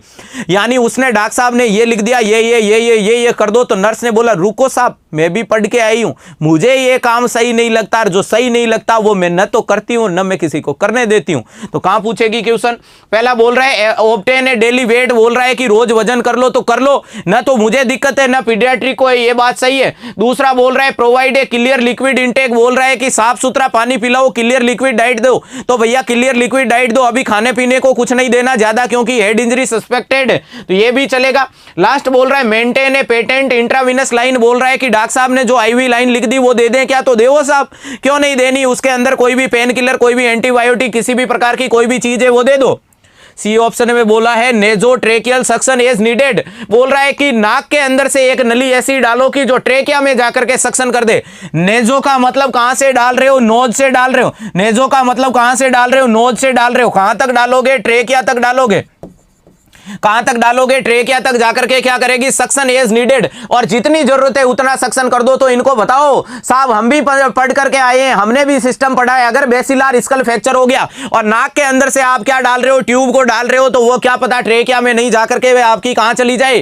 क्रेनियम में चली जाए, और आपने वहां सक्शन स्टार्ट कर दिया तो इस खोपड़ी में भरे हुए फ्लूइड को खाली कर दोगे, यानी जो इंजरी है उसको, फर्दर इंजरी को बहुत ज्यादा बढ़ा दोगे, और ये सीवियरिटी को बढ़ा देगा। तो ऐसा काम नहीं करना है, जिससे बोले तो जान बचाने के चक्कर में आए थे और जान को आफत में डाल दिया।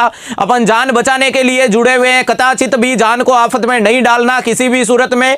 तो बेसिलर स्कल फ्रैक्चर के अंदर very very very very important question है, कम से कम ये 5 बार पूछा हुआ क्वेश्चन है एम्स दिल्ली के खुद के द्वारा, कम से कम ये 5 बार पूछा हुआ है कि बेसिलर स्कल फ्रैक्चर के अंदर क्या नहीं करना चाहिए। तो नेजोट्रेकियल सक्शनिंग नहीं करनी चाहिए किसी भी सूरत में, इंपॉर्टेंट चीज है ना। इसके अंदर एनजी ट्यूब लगानी चाहिए, बोले तो नाक को नहीं छोड़ना चाहिए। Very good. रेकन आई और बेटल साइन, रेकनाइन का मतलब क्या हो गया? हेड इंजरी के दौरान आंखों के ऑर्बिटल कैविटी के आसपास इकाइमोसिस देखने को मिलेगा, वो कंडीशन कहलाती है रेकनाई। बोले तो क्या हो जाएगा? ब्लड कलेक्ट हो जाएगा, ये भी हेड इंजरी का साइन है। और दूसरा बेटल साइन, बोले तो आपकी मेस्टोइड बोन के पीछे, जी हां, बिहाइंड द ईयर जो मेस्टोइड बोन होती है वहां पर भी क्या देखने को मिलेगा? रेडनेस या आपका कलर देखने को मिलेगा। अरे भैया चिंता मत करो, OT, ICU, emergency, image base और वीडियो बेस सारे करवा दूंगा, बस आपको कंटिन्यूटी, आपको पढ़ने की जरूरत है, आपको एक संकल्प लेने की जरूरत है। जब तक तोड़ेंगे नहीं तब तक छोड़ेंगे नहीं, ये सारी जिम्मेदारी मेरी है, आपको बस पढ़ने की काम करना है, बाकी कुछ भी नहीं सोचना है। डेली सेशन को कंटिन्यू करें, शाम को 4:15 बजे और रात को 9 बजे एक से एक बेहतरीन क्वेश्चन डील करवा दूंगा। और 2-3 दिन के अंदर अगर महसूस नहीं करवा दिया कि हाँ सर मैं भी नॉर्सेट के लायक हूं, तो मेरा वादा है दोस्तों, इंपॉर्टेंट चीज है, ध्यान रखिएगा। अभी तक मुझे पता है कि आधे से ज्यादा बच्चे ये सोच रहे हैं कि सर नॉर्सेट सर पे है और क्या करूं, कैसे पढ़ूं, कैसे नहीं पढ़ूं, उसके बारे में अपन फर्दर डील करेंगे। लेकिन आज की क्लास में मैं आपसे वादा कर रहा हूं, एक से एक बेहतरीन क्वेश्चन डील करवा दूंगा। जो आपका एम्स दिल्ली अभी अपने दिमाग के अंदर लेकर के बैठा है, वो सारा का सारा पेपर से पहले डील करवा दूंगा। और 20 तारीख के पेपर के दिन अगर मुझे याद नहीं किया तो देख लेना दोस्तों। नेक्स्ट क्वेश्चन आपसे पूछ रहा है what is a correct order of the meninges. Meninges का करेक्ट ऑर्डर पूछा है, from the inside to outside, बोला है कि अंदर से बाहर की तरफ मेनिंजेस का बता दो। तो अभी मैंने बताया था मेनिंजेस क्या होती है, तो सेंट्रल नर्वस सिस्टम की कवरिंग को बोला जाता है मेनिंजेस। और नाम बता दिए थे मैंने, डेप, नाम क्या बता दिए थे? डेप। बोले तो सबसे पहले क्या आएगा? डी आएगा। ये क्या होगा? आउटर साइड में होगा। ये क्या होगा दोस्तों? आउटर साइड में होगा। सबसे अंदर कौन जाएगा? जी हां, सबसे इनर साइड के अंदर कौन पाया जाएगा? तो पायामेटर। अरे पूरे नाम लिखूं क्या? ये है ड्यूरामेटर, ये है एरिकनोइड मैटर, ये है पायामेटर। अरे भैया जो भी सो रहा है, नॉर्सेट के सपने देख रहा है नींद में, उसको जगा दो, उसको उठा दो कि हम पढ़ रहे हैं, तू भी पढ़ ले। नालायक, नहीं सोना है। एक भी बच्चा सेशन के दौरान सोने के बारे में ख्वाब नहीं देखना है। पहले अपने दिल के ऊपर, अपने दिमाग के अंदर कंसंट्रेट करना है कि हाँ I am the best and I can do it, मैं सबसे बेस्ट हूं, मैं सबसे बेस्ट करूंगा, तभी आप बेस्ट कर पाओगे। उसके बाद अपनी पढ़ाई को कंटिन्यू करना है, कभी भी नींद के बारे में नहीं सोचना है। यानी अगले 20 तारीख तक ये कमेंट ही नहीं आना चाहिए कि सर थक गए हैं, जाना चाहते नहीं थके।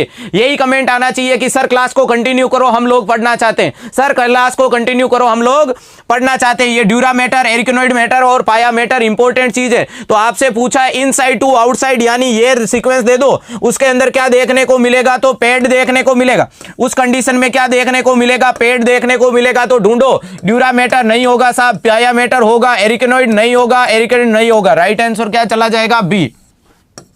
राइट आंसर क्या चला जाएगा? बी। याद रखिएगा, एग्जामिनर पूछेगा कि कौन सी ब्रेन की कवरिंग के अंदर स्पेस नहीं पाया जाता है, तो पाया मैटर के नीचे कोई भी किसी भी प्रकार का स्पेस नहीं पाया जाता है। खाना बनाने के लिए मैंने टाइम पहले छोड़ दिया था। 9 बजे क्लास स्टार्ट करने का एकमात्र मकसद है कि जो रूम लेकर के बैठे हैं, जो अकेले बैठे हैं, जो स्टूडेंट पीजी के अंदर बैठे हैं, वो अपना खाना पहले तैयार कर ले, वो अपने खाने को खाकर 9 बजे तैयार होकर के क्लास के लिए तैयार होकर के बैठ जाएं। इसीलिए मैंने 9 बजे क्लास रखी थी, 9 से पहले नहीं रखी, ताकि आप लोग अपनी रोजमर्रा की दिनचर्या के अंदर थके मारे जो खाना वाना बनाते हो, जो भी कुछ खाते हो, उसको खा करके तैयार हो जाओ। इसीलिए 9 बजे क्लास रखी है। कल से खाना और जल्दी खा लेना और 9 बजे तैयार हो जाना। एक से एक बेहतरीन क्वेश्चन डील करेंगे। जवाब जाएगा बी। चलिएगा, नेक्स्ट क्वेश्चन आपसे पूछ रहा है, cerebro spinal fluid is produce in the CSF. कहां प्रोड्यूस होगा? जल्दी से कमेंट करके बता दो। जी हां, गूंज दिल्ली एम्स तक होनी चाहिए आपके सपनों की, आपकी मेहनत की। जी हां, डेली होगी क्लास क्लियर, इसी समय होगी। हो गया ना खाना? मुझे पता था खाना हो गया, इसीलिए मैंने अब क्लास रखी है डियर। चलेगा, नेक्स्ट क्वेश्चन आपने पूछा है सीएसएफ के बारे में। सेरिब्रो स्पाइनल फ्लूइड पूरा का पूरा पढ़ा दिया था और आपसे पूछा है कहां से प्रोड्यूस होगा? कोरोइड प्लेक्सस से, एरिकनोइड विलाई से, मेडुला ऑब्लोंगेटा से या ऑप्टिक डिस्क से? सादा सिंपल सा जवाब क्या जाएगा? सादा सिंपल सा जवाब क्या जाएगा? Choroid plexus. और सेल पूछ ले तो जवाब देना एपेंडाइमल सेल। क्या जवाब दोगे? एपेंडाइमल सेल जवाब जाएगा। एपेंडाइमल सेल से इसका निर्माण होता है, याद रखिएगा। और एपेंडाइमल सेल कहां कहां कहां पाई जाती है? सेंट्रल नर्वस सिस्टम में पाई जाती है। एरिकनोइड विडाई क्या करेगी? इसको एब्जॉर्ब करने का काम करेगी। क्या करेगी? इसको एब्जॉर्ब करने का, बोले तो इसको खत्म करने का, इसको कम करने का काम करेगी। मेडुलो ऑब्लोंगेटा को अपन फर्दर डील करेंगे, बहुत अच्छे से ब्रीफ में खोल करके बताऊंगा कि कौन कौन से सेंटर देखने को मिलेंगे मेडुला ऑब्लोंगेटा में, सारे के सारे वाइटल सेंटर। चलिएगा, यही बता देता हूं, मेडुलो ऑब्लोंगेटा के अंदर सारे के सारे वाइटल सेंटर पाए जाते हैं। अरे भैया, वाइटल सेंटर का मतलब ये क्या होता है कि वेसो डायलेटर का काम भी यही करता है, वेसो कॉन्स्ट्रिक्शन का काम भी करता है, वेसल्स के डायमीटर को सेट करने का काम यही करता है। अगर आपसे पूछ ले heart rate centre, medulla oblongata, respiratory centre, medulla oblongata, thirst centre, medulla oblongata, sneezing centre, medulla oblongata, coughing centre, medulla oblongata. तो ये मेन जो सारे के सारे वाइटल सेंटर पाए जाते हैं मेडुलो ऑब्लोंगेटा में। ये भी नहीं होगा। और ऑप्टिक डिस्क क्या होती है? जब आंख को खोल करके देखोगे तो आंख के अंदर एक डिस्क, बोले तो एक एरिया पाया जाता है जहां से ऑप्टिक नर्व निकलती है, वो चीज कहलाती है ऑप्टिक डिस्क। तो ये भी गलत। जी हाँ, आंख को खोलूं क्या? खोल करके बताऊं या मान लोगे? अरे भैया, खोल के बताऊं या मान लोगे? खोल ही देता हूं, चलो, वरना मानोगे नहीं। ये देखिएगा, ये किसी भी भाई साहब की क्या है? आंख है। आंख के अंदर यहां जो डिस्क पाई जाती है, इसी को बोला जाता है ऑप्टिक डिस्क, जहां से ऑप्टिक नर्व निकलती है। जहां से ऑप्टिक नर्व निकल के जाएगी, ये पीछे उसके रेटिना वाला पार्ट है, आगे कोर्निया वाला हिस्सा है, और उसके पीछे ये जो साइड वाला हिस्सा है, ये स्क्लेरा वाला कहलाएगा। क्लियर हो गई? Optic disc right answer. ये भी बात यहां गलत होगी। Very good. इसी को बोलते हैं ब्लाइंड स्पॉट। यहां न तो पाए जाते हैं कोन्स और ना पाए जाते हैं रोड्स। कोन्स होते हैं कलर विजन के लिए, रोड्स होते हैं नाइट विजन के लिए। मेरे होठों के मूवमेंट को पकड़ लिया जिस बंदे ने, उसका नॉर्सेट पार। नेक्स्ट क्वेश्चन पूछ रहा है, बड़ा क्वेश्चन है, मैं समझा देता हूं, जवाब आपको देना है। क्वेश्चन ने पूछा है, the nurse is receiving the record. Nurse receive कर रही है रिकॉर्ड को ऑफ ए चाइल्ड, एक बच्चा है, with the increase intracranial pressure, जिसका आईसीपी बढ़ा हुआ है, एंड द नोटेड दैट, उसको नोट कर रही है, चाइल्ड हैज एक्सिबिटिंग, वो चाइल्ड क्या एक्सिबिट कर रहा है? Sign of the decerebrate. कौन सा साइन को कर रहा है? डी सेरिब्रेट पोस्चर को एक्सिबिट कर रहा है। On the assessment the child, the nurse expected to note the which characteristic of this type posture. Decerebrate posture के बारे में पूछा है, कौन सा होगा? डी सेरिब्रेट पोस्चर के बारे में।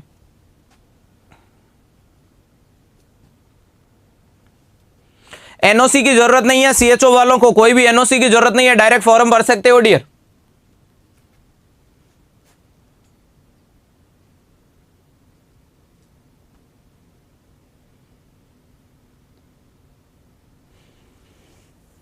चलेगा, जल्दी से कमेंट करके बताइएगा। कमेंट राफेल की तरह चलना चाहिए। क्वेश्चन ने सारी चीजें घुमा करके पूछा है कि एक बच्चा है जिसके अंदर डी सेरिब्रेट पोस्चर का कौन सा ऑप्शन है। वापस से बोल देता हूं, the nurse is receiving the record. Nurse एक बच्चे का रिकॉर्ड ले रही है, इनके जिसका आईसीपी बढ़ा हुआ है, and noted that the child exhibiting the sign, बच्चा कोई भी साइन को शो कर रहा है, और वो साइन क्या है? डी सेरिब्रेट पोस्चर है। डी सेरिब्रेट पोस्चर है, जिसके अंदर पूछा है on the assessment the child, assessment के दौरान बच्चे को देखा। The nurse expected to noted, nurse क्या चीज को नोटेक्ट करेगी। Which characteristic of the it is the procedure, इस प्रोसीजर में कौन सी चीज? तो डी सेरिब्रेट और डी कोर्टिकेट, मुझे पता है दो चीजें ऐसी है जो अधिकतर बच्चों को कंफ्यूज करती है, तो पहले उनको क्लियर कर देता हूं। कौन सी चीजें होगी? एक होगा डी कोर्टिकेट, एक होगा डी कोर्टिकेट, एक होगा डी सेरिब्रेट। एक क्या होगा? डी सेरिब्रेट।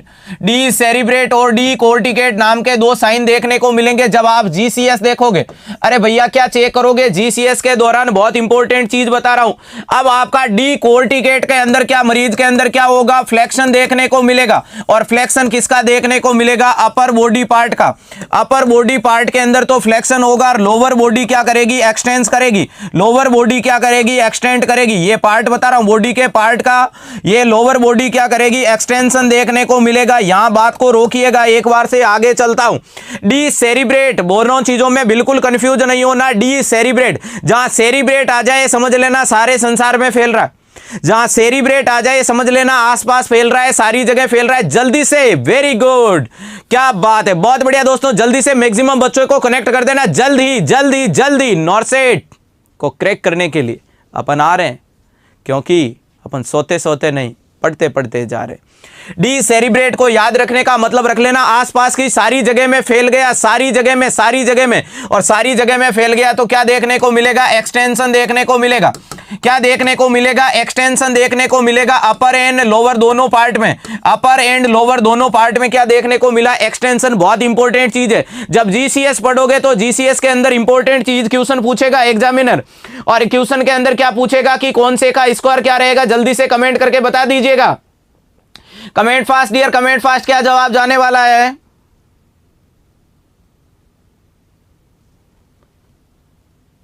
बहुत बढ़िया, क्या बात है। जब अगर बात करें कोर्टिकेट की तो कितना जाएगा? कोर्टिकेट में 3 जाएगा, सेरिब्रेट में कितना जाएगा? 2 जाएगा। इंपॉर्टेंट चीज है, कम से कम 3 से 4 बार यही क्वेश्चन पूछा हुआ है कि डी कोर्टिकेट का जवाब क्या जाएगा? जब आप फ्लेक्स रखोगे तो जवाब देना है 3 नंबर रखेंगे, और जब एक्सटेंशन कर लोगे तो कौन से पार्ट को एक्सटेंड कर रहे हैं साहब? दोनों हाथों को, दोनों पैरों को एक्सटेंड कर रहे हैं, तो 2 याद रख लेना। दोनों हाथों को, दोनों पैरों को एक्सटेंड कर रहे हैं, यानी 2 याद रख लेना।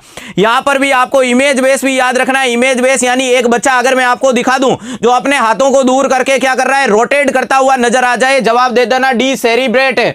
और अगर क्या हो जाए, उनके अंदर फ्लेक्शन वाली कंडीशन देखने को मिले तो कंडीशन क्या कहलाएगी? डी कोर्टिकेट कहलाएगी। सोने नहीं जाना है डियर किसी भी सूरत में। जो भी बच्चे सोने जा रहे हैं, अपने सिलेक्शन को पीछे छोड़ के जा रहे हैं, बोले तो नॉर्सेट को बाय बाय बोल रहे हैं। और किसी भी सूरत में, मैंने बताया था 20 तारीख तक सोने के बारे में, खाने के बारे में, थकने के बारे में नहीं सोचना है, नहीं सोचना है, नहीं सोचना है, नहीं रुकना है किसी भी सूरत में। डी कोर्टिकेट का मतलब होगा 3 नंबर। अब एग्जामिनर पूछेगा कि भाई साहब डी सेरिब्रेट में कंडीशन क्या हो गई, तो जवाब दे देना ब्रेन स्टीम डैमेज हो गया। यहां क्या डैमेज हो गया? सेरिब्रम डैमेज हो गया। वहां किसके अंदर इंजरी हो गई? ब्रेन के अंदर, ब्रेन स्टीम में इंजरी हो गई, यहां सेरिब्रम में इंजरी हो गई। चलूं क्वेश्चन के अंदर, क्वेश्चन ने पूछा था डी सेरिब्रेट, बोले तो एक्सटेंशन और प्रोनेंशन वाली सिचुएशन, तो पहला ऑप्शन बोल रहा है फ्लैसिड पैरालिसिस ऑल एक्सट्रीमिटीज, बोले तो पैरालिसिस हो गया सारी की सारी एक्सट्रीमिटीज में, तो ये अपना कोई भी संबंध नहीं है इस चीज से, तो काट दूं।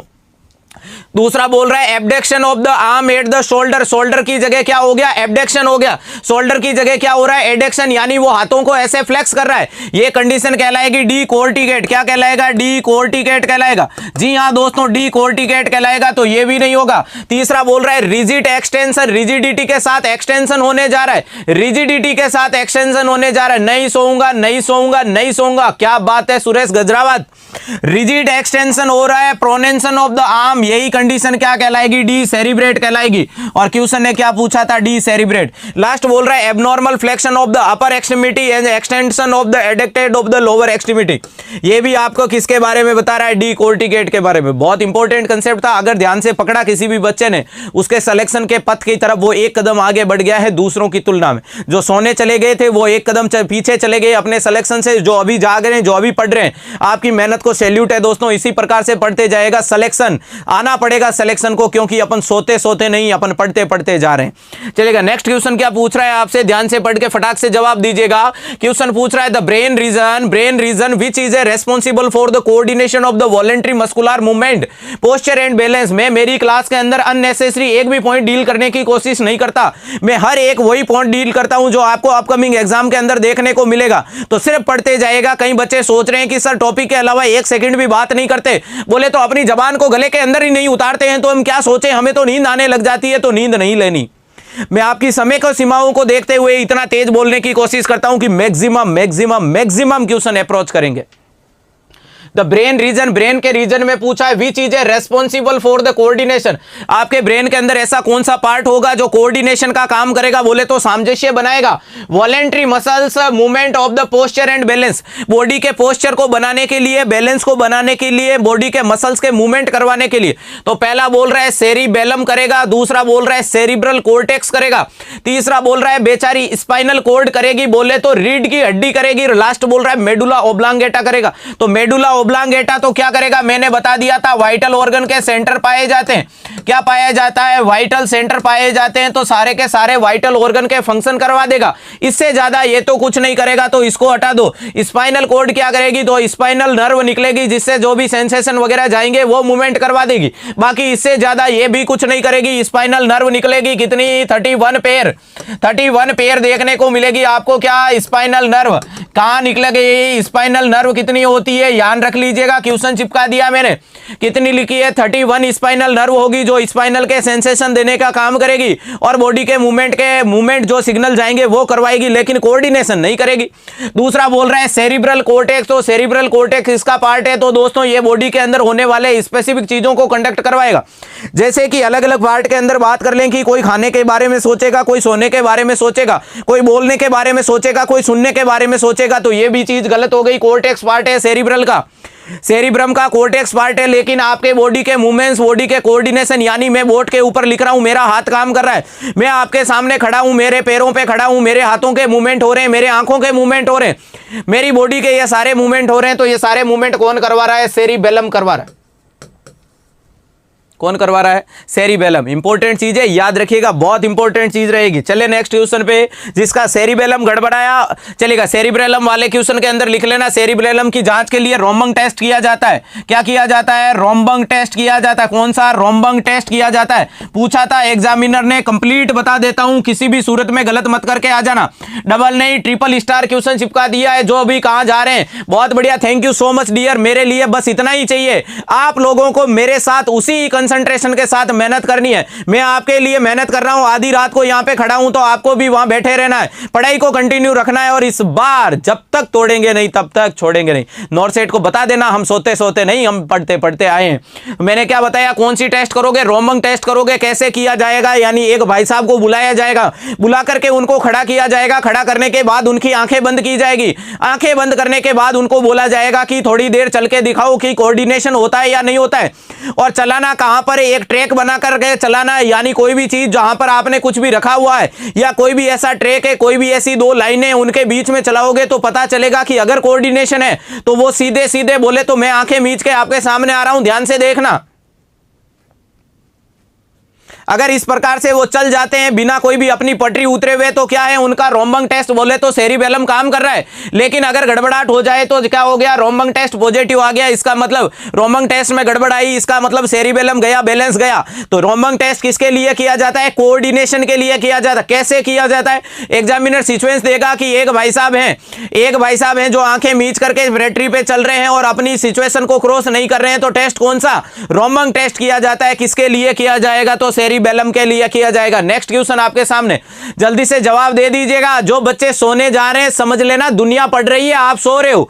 जो बच्चे सोने जा रहे हैं दुनिया को बता देना, दुनिया सोने जा रही है, आप लोग पढ़ रहे हो। जल्दी से कमेंट कीजिएगा, क्या जवाब जाएगा, कमेंट राफेल की तरह उड़ा दीजिएगा, दुनिया को बता दीजिएगा, दुनिया की नींद उड़ा दीजिएगा।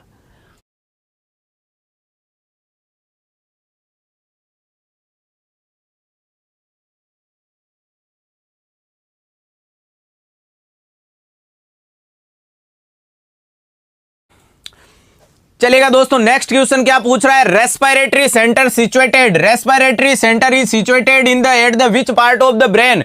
रेस्पिरेटरी सेंटर कहां पाया जाएगा, बोले तो सांस ले लूं ले लूं ले लूं ले लूं, अरे भैया सांस छोड़ दूं, बोले तो इंस्पायरेशन एक्सपायरेशन का सेंटर। पहला बोल रहा है मेडुला में, दूसरा बोल रहा है पोन्स में, तीसरा बोल रहा है सेरिबेलम में, तीसरा बोल रहा है थाइमस में। तो सादा सिंपल सा जवाब मैंने अभी आंसर दे दिया था, रेस्पिरेटरी सेंटर भी वाइटल पार्ट में आएगा और वाइटल पार्ट के अंदर मेडुला ओब्लांगेटा में दो सेंटर पाए जाएंगे। एपन्यूस्टिक सेंटर पाया जाएगा, जी हां दोस्तों, एपन्यूस्टिक सेंटर पाया जाता है जिसके दौरान मरीज क्या करता है, इंस्पायरेशन करता है, और एक्सपायरेटरी सेंटर पाया जाता है। दो सेंटर पाए जाएंगे, इंस्पायरेटरी सेंटर पाया जाएगा और एक्सपायरेटरी सेंटर पाया जाएगा। एक रेस्पॉन्सिबल होगा सांस लेने के लिए, एपन्यूस्टिक और न्यूमोस्टिक दो सेंटर पाए जाते हैं। कौन कौन से एपन्यूस्टिक और न्यूमोस्टिक दो सेंटर पाए जाते हैं, एक इंस्पायरेशन के लिए रेस्पॉन्सिबल, दूसरा एक्सपायरेशन के लिए रेस्पॉन्सिबल, और दोनों कहां पाए जाते हैं, मेडुला ओब्लोंगेटा में। कहां पाए जाते हैं, मेडुला ओब्लोंगेटा में। पहली बात तो मेडुला ओब्लोंगेटा किसका पार्ट है, हिंड ब्रेन का पार्ट है।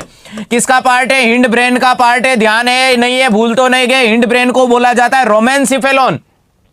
हिंड ब्रेन को क्या बोला जाता है, रोमेनसिफेलोन बोला जाता है दोस्तों, क्या रोमेनसिफेलोन बोला जाता है। ध्यान है या भूल गए, याद कर लेना, क्या बोलोगे, rhombencephalon is also known as hind brain. Hind brain के अंदर दो पार्ट देखने को मिलेंगे, हिंड ब्रेन में दो पार्ट देखने को मिलेंगे, मेटेनसिफेलोन और माइलेनसिफेलोन। कौन कौन से, एक होता है मेटेनसिफेलोन, मेटेनसिफेलोन, और दूसरा होता है माइलेनसिफेलोन। तो माइलेनसिफेलोन में पाया जाता है मेडुलो ओब्लोंगेटो। क्या पाया जाता है, medulla oblongata is a part of the myelencephalon और myelencephalon is a part of rhombencephalon. Rhombencephalon is also known as hind brain. बात कंप्लीट हुई या नहीं हुई, समझ में आया या नहीं आया, आया आया आया, थोड़ा सा आया लेकिन दिमाग में आया भाई साहब। तो मेडुलो ओब्लोंगेटो क्या होगा, रेस्पिरेटरी सेंटर होगा। पोन्स क्या है, तो पोन्स आपका पोन्स मिक्चुरेशन सेंटर पाया जाता है। पोन्टिन सेंटर के अंदर पोन्स मिक्चुरेशन, यानी बच्चे सोच रहे हैं कि सर कब से क्लास ले रहे हैं, मुझे तो यूरिन लग रहा है। अरे भैया यूरिन लग रहा है, नहीं लग रहा है, लग रहा है नहीं लग रहा है, अरे जाना है नहीं जाना है, जिम्मेदारी पोन्स की है। इसने अभी तक नहीं बोला है, क्योंकि इसने बोला है कि जब तक सर पढ़ा रहे हैं पढ़ाई करते रहो, यूरिन नहीं लगेगा, मैं सिग्नल नहीं भेजूंगा। सेरिबेलम क्या बोला कि मैं अपनी बॉडी के कोऑर्डिनेशन वगैरह बना करके रखूंगा, तुम चिंता मत करो, तुम पढ़ाई करते रहो। और थैलेमस का काम क्या करेगा, ये रिले स्टेशन का काम करेगा, ये भी यहां गड़बड़ाहट नहीं कर रहा है। तो आपका मेडुला, मेडुला मेडुला किसका पार्ट है दोस्तों, मेडुला क्या करेगा, रेस्पिरेटरी सेंटर है, पार्ट बता दिया हिंड ब्रेन का। चलेगा दोस्तों, नेक्स्ट क्वेश्चन आपके सामने आ गया, जल्दी से बता दीजिएगा, जल्दी से कमेंट करके बताइएगा क्या जवाब आ रहा है। नींद तो नहीं आ रही है ना, पढ़ने में मजा आ रहा है, चीजें समझ में आ रही है नहीं आ रही है, नर्वस सिस्टम हार्ड तो नहीं लग रहा है ना। एक से एक बेहतरीन क्वेश्चन डील कराऊंगा कल के क्लास के अंदर। अपन स्टार्ट कर देंगे इमेज बेस भी इसी के साथ में, एक से एक बेहतरीन इमेज बेस जो दिल्ली एम्स दिमाग के अंदर लेकर के बैठा है कि मैं पूछ लूंगा, दुनिया को पता नहीं चलेगा, लेकिन मैं उससे भी आगे निकल के दिखाऊंगा, मैं उससे भी आगे निकल के दिखाऊंगा। हर एक इमेज आप तक पहुंचा करके दिखाऊंगा जो आपको एग्जाम के दौरान देखने को मिलेगी। एक से एक बेहतरीन क्वेश्चन डील करेंगे, अच्छे से पढ़ेंगे। क्वेश्चन ने पूछ लिया, a child is diagnosed with the Rahul syndrome, एक बच्चा है जिसको बीमारी क्या है, राइल सिंड्रोम देखने को मिली। The nurse create a nursing care plan, nurse बेचारी क्या कर रही है, क्रिएट कर रही है nursing care plan for a child, किसी बच्चे के लिए, and should include in the which intervention in the plan. एक बच्चा जिसको राइस सिंड्रोम है, राइस सिंड्रोम नाम की बीमारी कब होती है, तो जब एस्पिरिन दे देते हो वायरल इन्फेक्शन में। वापस से सुन लेना क्या बोल रहा हूं, वायरल इन्फेक्शन, वायरल इन्फेक्शन में अगर किसी भी बच्चे को क्या दे दी, एस्पिरिन लगा दी, क्या लगा दी, एस्पिरिन दे दी, तो बीमारी क्या हो जाएगी, राइस सिंड्रोम हो जाएगा। बीमारी क्या हो जाएगी, राइस सिंड्रोम हो जाएगी। इसी को भी कई बार बोल देते हैं हिपेटिक एन्सेफेलोपैथी, इसी को ही क्या बोल देते हो, हिपेटिक एन्सेफेलोपैथी। तो बच्चों में अवॉइड करना है वायरल इन्फेक्शन के साथ में एस्पिरिन दे दी तो राइस सिंड्रोम। अब आपसे बोल रहा है कि नर्स क्या इंटरवेट करेगी, पहला बोल रहा है असेंस हियरिंग लॉस, उस बच्चों के अंदर कानों से आवाज आना चली गई। दूसरा बोल रहा है मॉनिटरिंग यूरिन आउटपुट, बोले तो उस बच्चे के सुसु को मेंटेन करो। तीसरा बोल रहा है changing body position every 2 hours, उसकी बॉडी को हर 2 घंटे में बदलते रहो, बोले तो left right right left wrap right right wrap. और लास्ट बोल रहा है providing a quiet atmosphere with the dimmed lighting, dim light के साथ में अच्छा एनवायरमेंट मेंटेन करके करो। तो क्या करें, तो याद रखिएगा राइस सिंड्रोम हो गया, इसके अंदर इन्वॉल्वमेंट किसका हो गया, ब्रेन का इन्वॉल्वमेंट हो गया।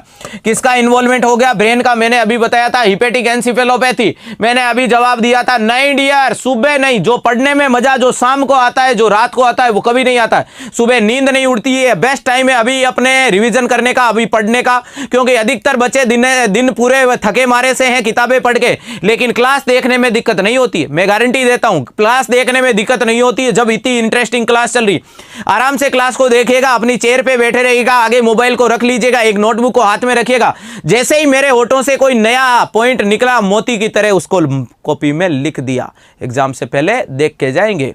तो यहां क्या हो गया, ब्रेन का इन्वॉल्वमेंट हो गया। ब्रेन का इन्वॉल्वमेंट हो गया तो मरीज में इरिटेशन वगैरह देखने को मिलेगा, मरीज में रेस्टलेसनेस वाली कंडीशन होगी, मरीज में हेडेक देखने को मिलेगा, मरीज में वॉमिटिंग वगैरह देखने को मिलेगी। तो यहां हियरिंग लॉस को असेसमेंट करने का कोई भी कंसेप्ट नहीं होगा, तो ये बात गलत। दूसरा बोल रहा है मॉनिटरिंग यूरिन आउटपुट, तो क्यों देखें यूरिन आउटपुट, यूरिन की तो कोई दिक्कत ही नहीं है, ये भी चीज नहीं होगी। दूसरा बोल रहा है changing body position every 2 hour, हर 2 घंटे में बॉडी की पोजीशन को चेंज करें, नहीं करनी है भैया, पोजीशन वाली कोई भी दिक्कत नहीं है, कोई भी किसी भी प्रकार की चीज नहीं है। लास्ट बोल रहा है providing a quiet atmosphere and dim light, यही कंसेप्ट रहेगा, क्योंकि मैंने बता दिया था यहां भाई साहब को इरिटेशन, रेस्टलेसनेस वाली, हेडेक वाली, वॉमिटिंग वाली स्थिति आ गई।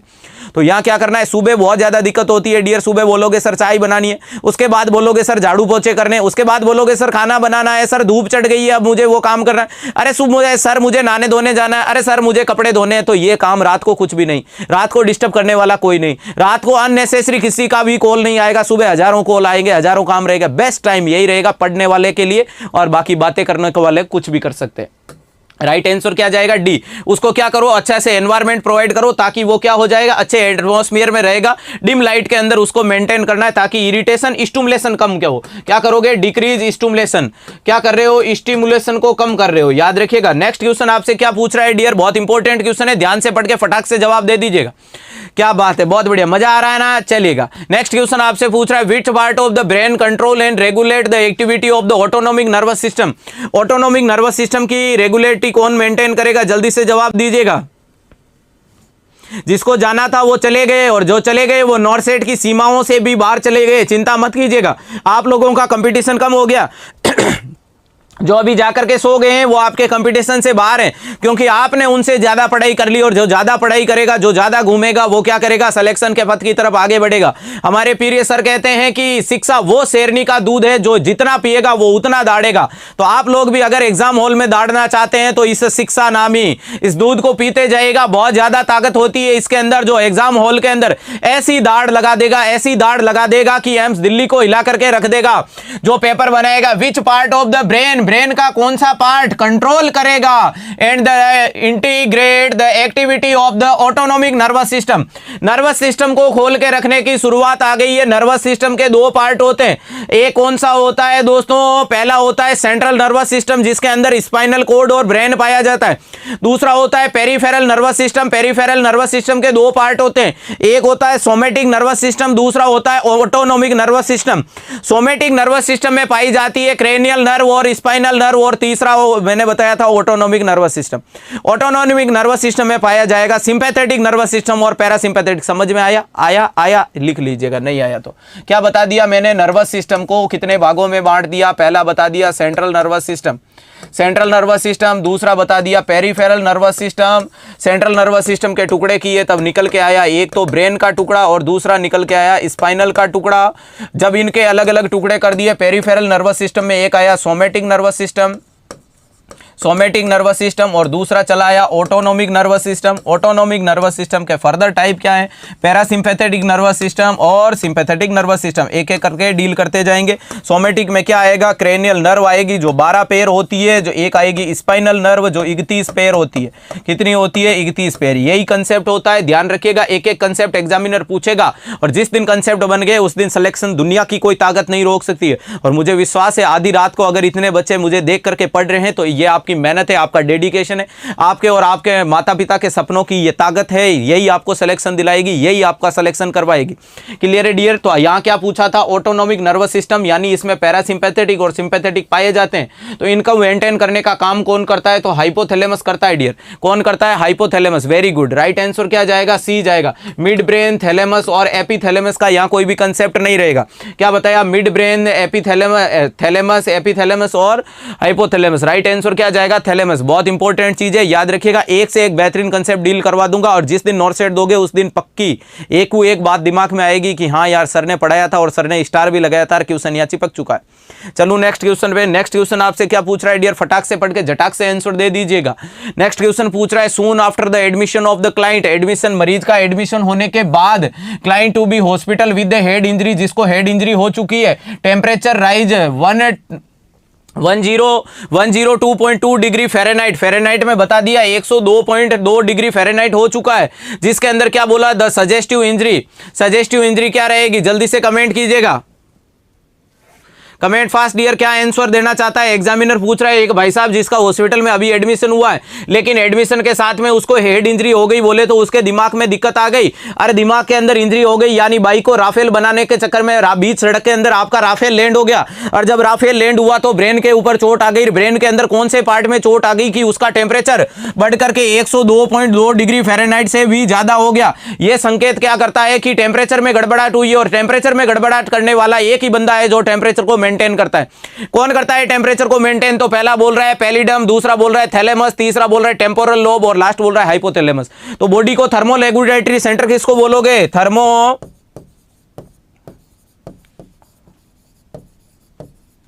Regulatory centre. Thermo regulatory centre का मतलब बॉडी के अंदर टेम्परेचर को मेंटेन करने वाला सेंटर, जिसके अंदर दो चीजें होती है, एक तो होता है प्रोडक्शन, एक तो होता है क्या दोस्तों? प्रोडक्शन, और एक होता है लाइसिस, बोले तो लेस होना। एक होता है क्या? थर्मोलाइसिस, एक होता है थर्मोजिनेसिस। थर्मोजिनेसिस कहां से होता है? इंपॉर्टेंट चीज है, याद रख लेना। यहां लिखवा रहा हूं, एग्जाम के अंदर याद आएगी। क्या बोल रहा हूं? थर्मोजिनेसिस, थर्मोजिनेसिस। थर्मोजिनेसिस वाला कंसेप्ट कहां देखने को मिलता है? तो ये पोस्टीरियर पार्ट से होता है। कहां से होता है? पोस्टीरियर हाइपोथैलेमस से देखने को मिलता है। अगर आपसे पूछ ले थर्मोलाइसिस कहां से होता है, क्या बोल रहा हूं? थर्मोलाइसिस कहां से होता है? बोले तो आपका टेम्परेचर लॉस कहां से होता है? तो एग्जामिनर को बता देना, हम सोते सोते नहीं, हम पढ़ करके आए हैं, एंटीरियर हाइपोथैलेमस से होगा। अब सिंपल सा एग्जाम्पल दे देता हूं कि जब भी गर्मी पैदा होती है तो कहां होती है? आपके पीछे की साइड से होती है, बोले तो posterior side of the hypothalamus. लेकिन गर्मी जब भी लॉस होती है तो आपको स्वेटिंग के रूप में, पसीने के रूप में देखने को मिला होगा कि ललाट के ऊपर पसीना आता है, तो वो प्रोसेस कहलाती है थर्मोलाइसिस। यानी क्या होती है? हीट यहां से लॉस होती है, ये थर्मोलाइसिस कहलाती है। अब मुझे बताओ कि सादा सिंपल सा कंसेप्ट है कि भाई साहब की किस पार्ट में इंजरी हो गई कि बॉडी का टेम्परेचर बढ़ गया, तो टेम्परेचर का बॉडी का बढ़ने का एकमात्र कंसेप्ट है कि डैमेज क्या हो गया? हाइपोथैलेमस। यानी जो बॉडी के टेम्परेचर को मेंटेन करता है वही बेचारा डैमेज हो गया, यानी घर का चौकीदार ही मर गया तो घर में चोरी होगी। जो बॉडी का टेम्परेचर मेंटेन करता है वही खराब हो गया, वही खत्म हो गया, तो अब बॉडी का टेम्परेचर बढ़ गया। टेम्पोरल लोब क्या होगा? तो टेम्पोरल लोब आपको खाने पीने की सुगंध के बारे में, खानों पीने की थिंकिंग के बारे में, आवाजों को सुनने के बारे में, मैसेज को रिसीव करने के बारे में जानकारी देंगे। बोले तो ईएनटी के कंसेप्ट, बोले तो नोज के, थ्रोट के या हियरिंग के जो भी कंसेप्ट वो सिग्नल आएंगे वो टेम्पोरल लोब में सुनने को मिलते हैं। दूसरा लिखा हुआ है थैलेमस का रिले सिस्टम, मैंने बता दिया था। पैलिडम किसका पार्ट है? तो pallidum is also part of the basal ganglia. Basal ganglia क्या करता है? अपनी बॉडी के अंदर जो स्मूथ वॉलेंट्री जो भी जो मेंटेन होते हैं फंक्शन, वो करवाने का काम करता है बेसल गैंग्लिया। बेसल गैंग्लिया के अंदर अपन देखेंगे तो बेसल गैंग्लिया में पार्ट निकल के आता है पैलिडम। तो पैलिडम आपका क्या है? तो it is a part of the basal ganglia and maintain क्या करता है? तो बॉडी के अंदर जो स्मूथ मसल्स के कॉन्ट्रैक्शन होते हैं या कोऑर्डिनेशन होते हैं उनको मेंटेन करने का काम करता है। तो इंपॉर्टेंट चीज थी, ध्यान रखिएगा, कंसेप्ट को गलत मत कीजिएगा। कंसेप्ट दिल्ली एम्स के अंदर सिलेक्शन मात्र कंसेप्ट से होगा, बाकी दुनिया की कोई भी माई का लाल नहीं करा सकता। नेक्स्ट क्वेश्चन आपके सामने आ गया। हर एक पॉइंट को समझो, हर एक चीज के पीछे लॉजिक लगाओ कि यार ये हुआ तो क्यों हुआ। जिस दिन ये चीज समझ ली, क्योंकि आपको पता है कि दिल्ली एम्स का पेपर का पैटर्न तो बेहद बेहद बेहद अच्छा आता है। बोले तो वो प्रैक्टिकल चीजें पूछता है, अच्छी चीजें पूछता है, वो क्वेश्चन को घुमाता है, क्वेश्चन को रिपीट करने के चांसेज उसके कम रहते हैं। लिमिटेड क्वेश्चन होते हैं जैसे कि 50 से 60 क्वेश्चन तो वो इजी देता है, सिंगल लाइनर देता है, लेकिन 80 से 100 के बीच में क्वेश्चन आते हैं वो इसी पैटर्न के आते हैं। 80 से 100 इसी पैटर्न के आएंगे, तो जब ये क्वेश्चन पढ़ना शुरू कर देंगे तो एक तो टाइम कंजप्शन को कम कर लेंगे, बोले तो पेपर जब 3 घंटे का होगा तो 3 घंटे के पेपर के दौरान हर एक क्वेश्चन तक अपन अप्रोच कर पाएंगे, हर एक क्वेश्चन का जवाब दे पाएंगे, फिर डिसाइड करेंगे कि इजी था या लेट था या सस्ता था या भारी था। और दूसरी चीज, हर एक क्वेश्चन का जवाब देना भी सीख जाएंगे। चलिएगा शुरुआत करते हैं। क्वेश्चन के अंदर पूछा the nurse create A plan, nurse क्या कर रही है, प्लान कर रही है। जैसे मैं पढ़ता हूं वैसे ही वहां पढ़ते जाना और हिंदी अनुवाद करते जाना, और जहां पॉइंट लगे वहां पर दिमाग में क्या कर देना, एरो मार्क। फिर क्वेश्चन के अंदर 2 ही पॉइंट पकड़ के जवाब देना होता है। The nurse create A plan, nurse plan कर रही है। Care of the child at risk, बच्चे के अंदर रिस्क है। रिस्क किसकी है, टॉनिक क्लोनिक सीजर की। चलेगा, इस पॉइंट को पकड़ लिया, बच्चे में टॉनिक क्लोनिक सीजर आ रही है। इन the plan of care, care की प्लान करने के दौरान nurse identify A scissor precaution, और नर्स को क्या करना है, सीजर को रोकने के लिए कुछ प्रिकॉशन करने, कुछ उपचार करने। And the document the which item needed to be place the child bed side, और ये तीसरा पॉइंट कह दिया कि उसको प्रिकॉशन के रूप में उसके बेड साइड में क्या चीजें रखें, प्रिकॉशन के रूप में उसके बेड साइड में कौन सी चीजें रखी जाए। तो सादा सिंपल सा जवाब है भाई साहब, बच्चे को सीजर आ रही है। सीजर कौन सी, टॉनिक क्लोनिक सीजर आई है। टॉनिक का मतलब बॉडी के मसल्स में टोन बढ़ गई है, टोन के साथ में क्लोन बढ़ गई है, यानी झपाझप कर रही है। कौन कर रही है, मसल्स कर रही है सीजर के रूप में, और आपको प्रिकॉशन करना है बेड साइड। पहला बोल रहा है इमरजेंसी कार्ड रख दो ताकि कोई भी जरूरत हो तो काम ले ले। दूसरा बोल रहा है ट्रेकेस्टोमी सेट रख दो। तीसरा बोल रहा है क्या दोस्तों, पैडेड टंग ब्लेड काम में ले लो। और लास्ट बोल रहा है सक्शन इक्विपमेंट एंड ऑक्सीजन। तो इंपॉर्टेंट चीज है, सीजर आने का एकमात्र कंसेप्ट होता है कि ब्रेन के अंदर किसी भी प्रकार का केमिकल लोचा हो जाना, ब्रेन के अंदर ऑक्सीजन की कमी हो जाना, या ब्रेन के जो तार हैं वो छिड़ चुके हैं। 2-3 चीजें मैंने जो बोली है उसी लैंग्वेज में याद रख लेना। कई कंसेप्ट में इसी लैंग्वेज में इसलिए बोलता हूं ताकि पॉइंट टू पॉइंट दिमाग में एग्जाम के दौरान आ जाए। पहला मैंने बोला था केमिकल लोचा यानी हार्मोनल इंबैलेंस हो जाना। दूसरा मैंने बोला था कि ब्रेन के तार हिल जाना, यानी तार बोले तो क्या हो गया, आपके नर्व सिग्नल है वो डिस्टर्ब हो चुके हैं। दूसरी तीसरी चीज मैंने क्या बोली थी, किसी भी प्रकार का पार्ट में कोई डैमेज वगैरह या ऑक्सीजन की कमी हो जाए। पहला बोल रहा है इमरजेंसी कार्ड रखो, तो इमरजेंसी कार्ड से प्रायोरिटी क्या होगी, तो उससे ज्यादा कोई ऑप्शन मिलेगा। ट्रेकेस्टोमी ठीक है कि अगर बहुत ज्यादा एयरवे ऑब्स्ट्रक्शन हो गया तो ट्रेकेस्टोमी सेट की जगह आपको एंडोट्रेकियल सेट रखना है, क्योंकि इमरजेंसी सिचुएशन में क्या काम में लोगे, ईटी काम में लेते हैं, टीटी नहीं लेते। इमरजेंसी कंडीशन के अंदर एंडोट्रेकियल काम में लेते हैं, ट्रेकेस्टोमी तो बहुत ज्यादा के लिए लेंगे। तो ये गलत हो गया। इमरजेंसी कार्ड से कुछ भी नहीं करना है। कार्ड का मतलब सिग्नल होता है, यहां सिग्नल नहीं देना। पेडेड टंग ब्लेड का मतलब क्या हो गया कि जब भी मरीज को सीजर आएगी उनके दांतों के बीच में पेडेड टंग ब्लेड डाल दो। तो टंग ब्लेड नहीं डालनी है क्योंकि इनवॉलेंटरी कॉन्ट्रैक्शन आ रहे हैं, और जब उस बच्चे के मुंह के अंदर ऐसी कोई चीज डाल दी तो जब कॉन्ट्रैक्शन आएंगे तो या तो वो उस चीज को तोड़ देगा, नहीं तो अपने जबड़े को तोड़ देगा, यानी अपने मैंडिबल मैक्सिला में फ्रैक्चर हो जाएगा, उसके टीथ ग्रिंटिंग हो जाएंगे, दांत टूट जाएंगे। तो ऐसा काम नहीं करना है कि उसको ऐसी कोई चीज दें जो उसके लिए हानिकारक हो, उसको बचाना है, उसको सुरक्षित रखना है। लास्ट ऑप्शन बोल रहा है suctioning the equipment and the oxygen. Very very very very important चीज क्या रहने वाली है, सीजर के अंदर प्रिकॉशन की चीज रहेगी कि भाई साहब जब उस बच्चे को सीजर आएगी, सीजर के अंदर एबनॉर्मल बॉडी के मूवमेंट देखने को मिलेंगे, उसी टाइम में क्या हो जाएंगे, एयरवे में सिक्रेशन कलेक्ट होगा। तो सक्शन मशीन से तो क्या कर सकते हो, एयरवे को क्लीन कर सकते हो, और ऑक्सीजन से ऑक्सीजन सप्लाई दे सकते हो। क्यों कर रहे हो सक्शन, क्योंकि म्यूकस को प्रिवेंट कर रहे हो।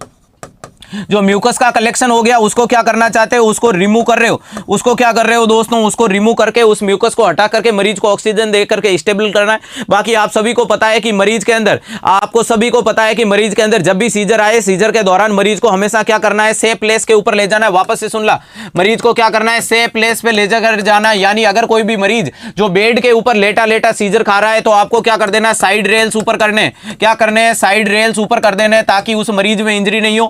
अगर मरीज ऐसे बेड पे सो रहा है जहां साइड रेल्स नहीं है तो उसको जमीन पे लेटा दो। अगर खड़े खड़े व्यक्ति को सीजर आ रही है तो जमीन पे लेटा दो या सेफ प्लेस पे लेटा दो। या दूसरा, अगर साइड रेल्स ऊपर कर दिए तो जो भी आसपास का कोई भी ऑब्स्ट्रक्शन है उसको दूर कर दो ताकि उसको इंजरी नहीं हो। फर्स्ट प्रायोरिटी रहती है प्रिवेंट इंजरी। क्या रहती है, प्रिवेंट इंजरी। हमेशा याद रख लेना, कभी भी दूसरी चीजें कभी भी प्रायोरिटी पे नहीं आती है, किसी भी सूरत में प्रायोरिटी पे नहीं आए। एयरवे तक प्रायोरिटी पे नहीं आता है ड्यूरिंग सीजर। मेरे कंसेप्ट को वापस से पकड़ लेना अगर एम्स दिल्ली को क्रैक करना है। मैंने क्या बोला, अगर एग्जामिनर पूछ ले ड्यूरिंग सीजर, एक भाई साहब जिस बच्चे को सीजर आ रही है, सीजर के दौरान आपकी प्रायोरिटी क्या रहेगी? कभी भी एयरवे नहीं रहेगा। मैंने हमेशा बोला है सांस है तो बोले तो सांस है तो आस है, लेकिन यहां सांस से आस नहीं है। सीजर आ रही है तो सीजर कीजिए। सीजर आने के दौरान, ड्यूरिंग सीजर का मतलब अभी मुझे झटके लग रहे हैं तो उसके दौरान आप मेरा एयरवे मेंटेन नहीं कर पाओगे। अगर एयरवे को मेंटेन करने की कोशिश की तो भी मेरा गला ऑब्स्ट्रक्शन हो जाएगा, या तो चीज को निगल लूंगा या कोई भी दिक्कत कर लूंगा। तो उससे अच्छा क्या करना है आपको? उस टाइम में सिर्फ इंजरी को प्रिवेंट करना है। इंजरी को कैसे प्रिवेंट करें? सीजर ज्यादा से ज्यादा कितनी आएगी? 30 सेकंड 40 सेकंड की सीजर आएगी। जैसे ही सीजर रुकती है उसके बाद एयरवे को क्लीन करो, पेटेंट एयरवे करो और ऑक्सीजन वगैरह दे करके ठीक करो। तो याद रखिएगा हमेशा फर्स्ट प्रायोरिटी क्या रहेगी? साइड रेल्स वगैरह, और उसके बाद में सेकंड प्रायोरिटी पूछ ले तो क्या कर दो? Call for help. Call for help यानी जब तक क्या मंगवा लो? मदद मंगवा लो, ताकि बाद में काम आएगी। जैसे ही सीजर रुकती है उसके बाद आपको दिमाग लगाना, कंसेप्ट लगाना। चले नेक्स्ट क्वेश्चन क्या पूछ रहा है डियर? नेक्स्ट इंपॉर्टेंट क्वेश्चन है, फटाक से जवाब दे दीजिएगा। और एक भी बच्चा ऐसा नहीं होना चाहिए डियर जो इतनी रात को इतने अच्छे लाइव सेशन से जुड़ चुका है लेकिन कमेंट करने में हिचकिचाहट महसूस कर रहा है, क्योंकि एग्जाम बहुत नजदीक है। अपने सर पे एग्जाम में अपन ने कमर कस लिए, बोले तो अपने आप से कसम खा के बोलिए कि 20 तारीख तक किसी भी सूरत में नहीं रुकूंगा। कुछ भी हो जाए नहीं थकूंगा, नहीं रुकूंगा, नहीं रुकूंगा, नहीं रुकूंगा। एम्स दिल्ली को उसकी औकात दिखाने के लिए मैं सोते सोते नहीं, मैं पढ़ते पढ़ते आ रहा हूं। ये अपने दिल से बोल देना और याद रख लेना दोस्तों, इतनी रात को अगर आप स्ट्रगल कर रहे हो तो ये स्ट्रगल ही आपका सैल्यूट करने लायक है और यही आपका सिलेक्शन करवाएगा। तो इसी बस एक चीज करनी है कि ऐसा नहीं कि एक दिन करके स्ट्रगल को रोक दिया। स्ट्रगल 20 तारीख तक कंटिन्यू रख लेना। दुनिया की कोई ताकत नहीं होगी जो आपके सिलेक्शन को रोक ले। नेक्स्ट क्वेश्चन में क्या पूछा है आपसे? ए 40 ईयर ओल्ड मेल, एक से 40 साल का व्यक्ति है।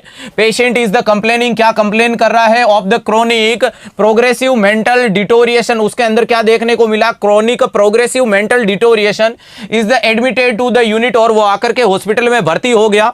The nurse recognise that these characteristic, nurse उस कैरेक्टरिस्टिक को रिकॉग्नाइज कर रही है यानी पहचान रही है।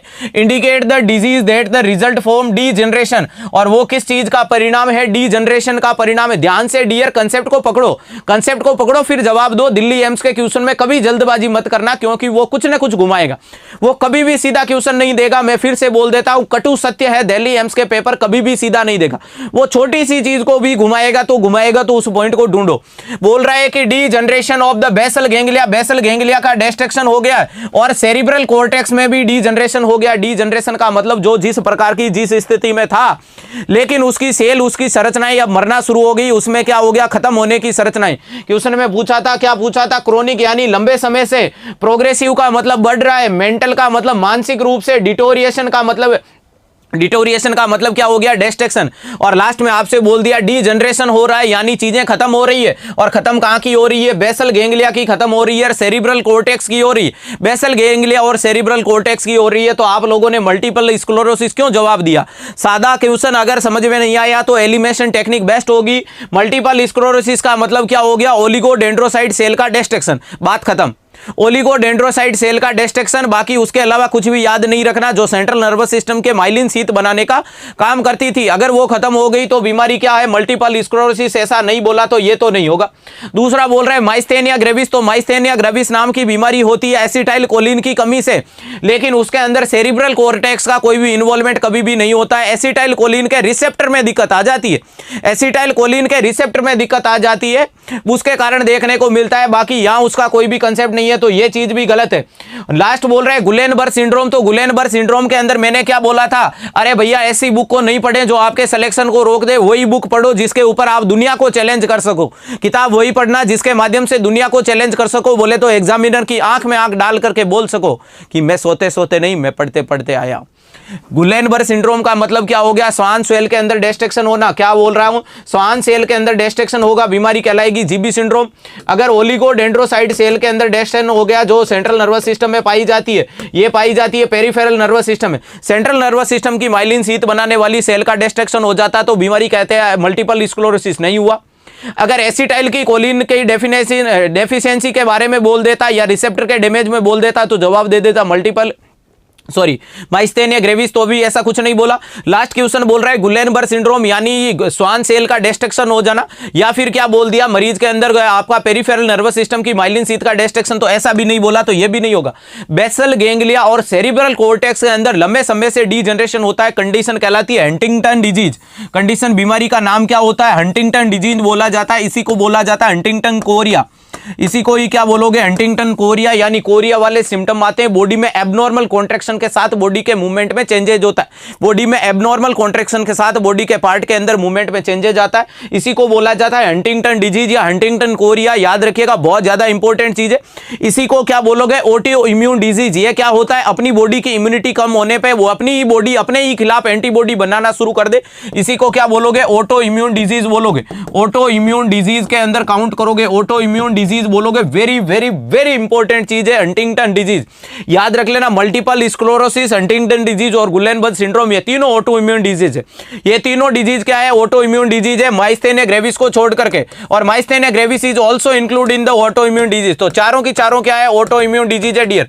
चारों के चारों क्या है, ऑटो इम्यून डिजीज है। यानी अपनी इम्यूनिटी कम हुई वैसे ही ये हावी होकर के अपनी बॉडी के खिलाफ एंटीबॉडी बना लेंगे और बीमारी को पैदा कर लेंगे। या क्या करेगा, थाइमस ग्लैंड के रिसेप्टर के खिलाफ बना लेगा, जिसके कारण आपके एसिटाइल कोलिन को डिस्टर्ब कर देगा। मल्टीपल स्क्लेरोसिस में माइलिन शीथ को डिस्ट्रक्शन कर देगा, ओलिगोडेंड्रोसाइट को डिस्ट्रक्शन कर देगा, स्वान सेल का डिस्ट्रक्शन कर देगा, और हंटिंगटन कोरिया में भी ऑटो इम्यून डिजीज। तो वेरी वेरी वेरी इंपॉर्टेंट चीज थी। चलिएगा नेक्स्ट क्वेश्चन आप लोगों से क्या पूछ रहा है, नेक्स्ट क्वेश्चन को ध्यान से पढ़ करके फटाक से जवाब दे दीजिएगा। नेक्स्ट क्वेश्चन क्या पूछ रहा है, किताबों की चिंता नहीं करें, क्वेश्चन को कहां से लेना है, क्या लेना है, आपको बस सिलेक्शन लेना है डियर। एक से एक बेहतरीन क्वेश्चन करवा दूंगा। जब मैंने वादा कर दिया है तो किसी भी सूरत में कोई भी लालच नहीं रहेगा। एक से एक बेहतरीन क्वेश्चन डील करवाऊंगा जो आपको नॉर्थ साइड क्लियर करवा दे। बस आपकी मेहनत, आपको कंसंट्रेशन करना पड़ेगा, खुद पे विश्वास करना पड़ेगा और सेशन को कंटिन्यू करना पड़ेगा।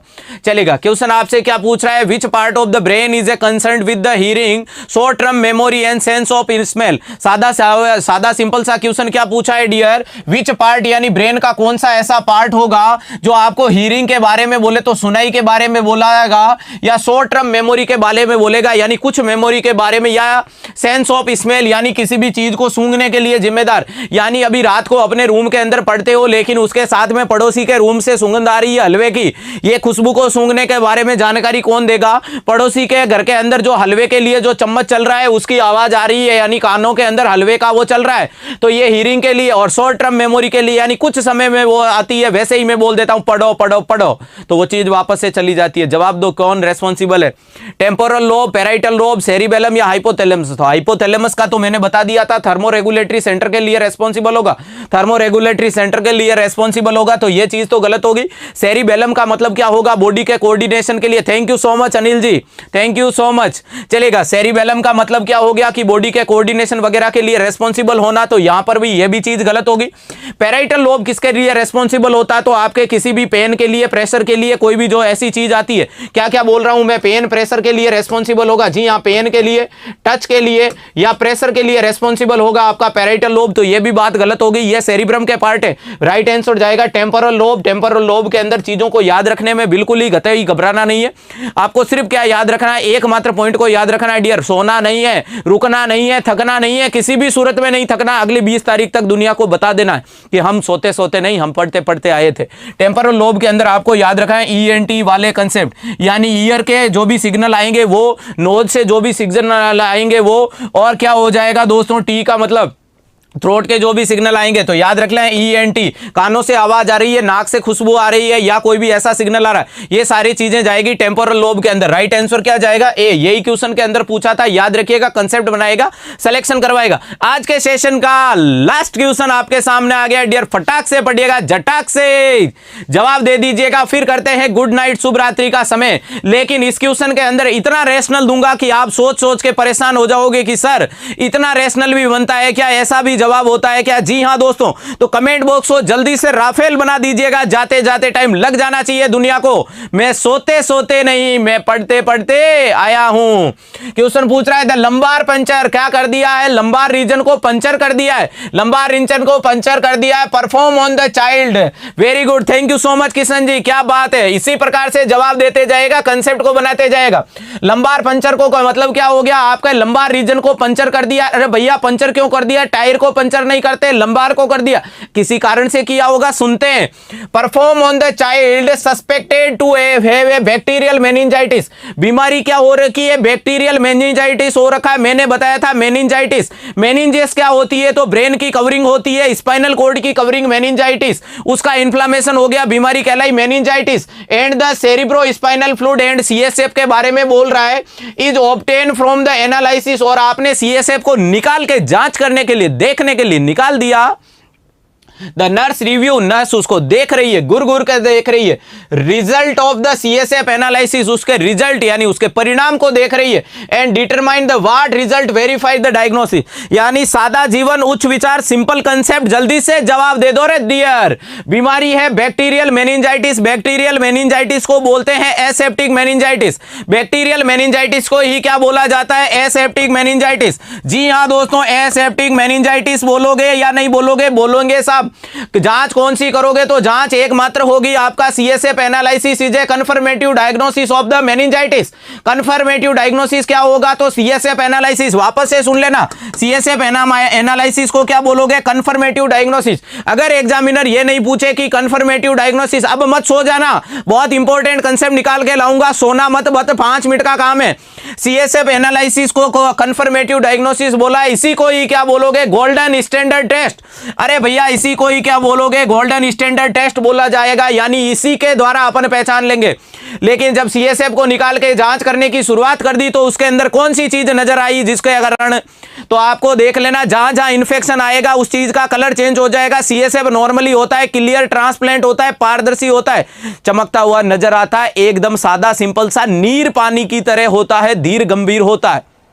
समझ पा रहे हो मैं क्या बोल रहा हूं, क्या बोला है मैंने, जी हां, एकदम सा सिंपल देखने को मिलेगा, क्लियर हो रहा है इसका मतलब नॉर्मल है, क्लियर है इसका मतलब नॉर्मल है। दोनों ऑप्शन को हटा दो डियर, जब नॉर्मल है तो नॉर्मल नहीं, अपने को बीमारी वाली चीज एबनॉर्मल को ढूंढना है। अब यहां क्लाउडी है यानी इंफेक्शन है, यहां क्लाउडी है इसका मतलब इंफेक्शन है, ठीक है साहब।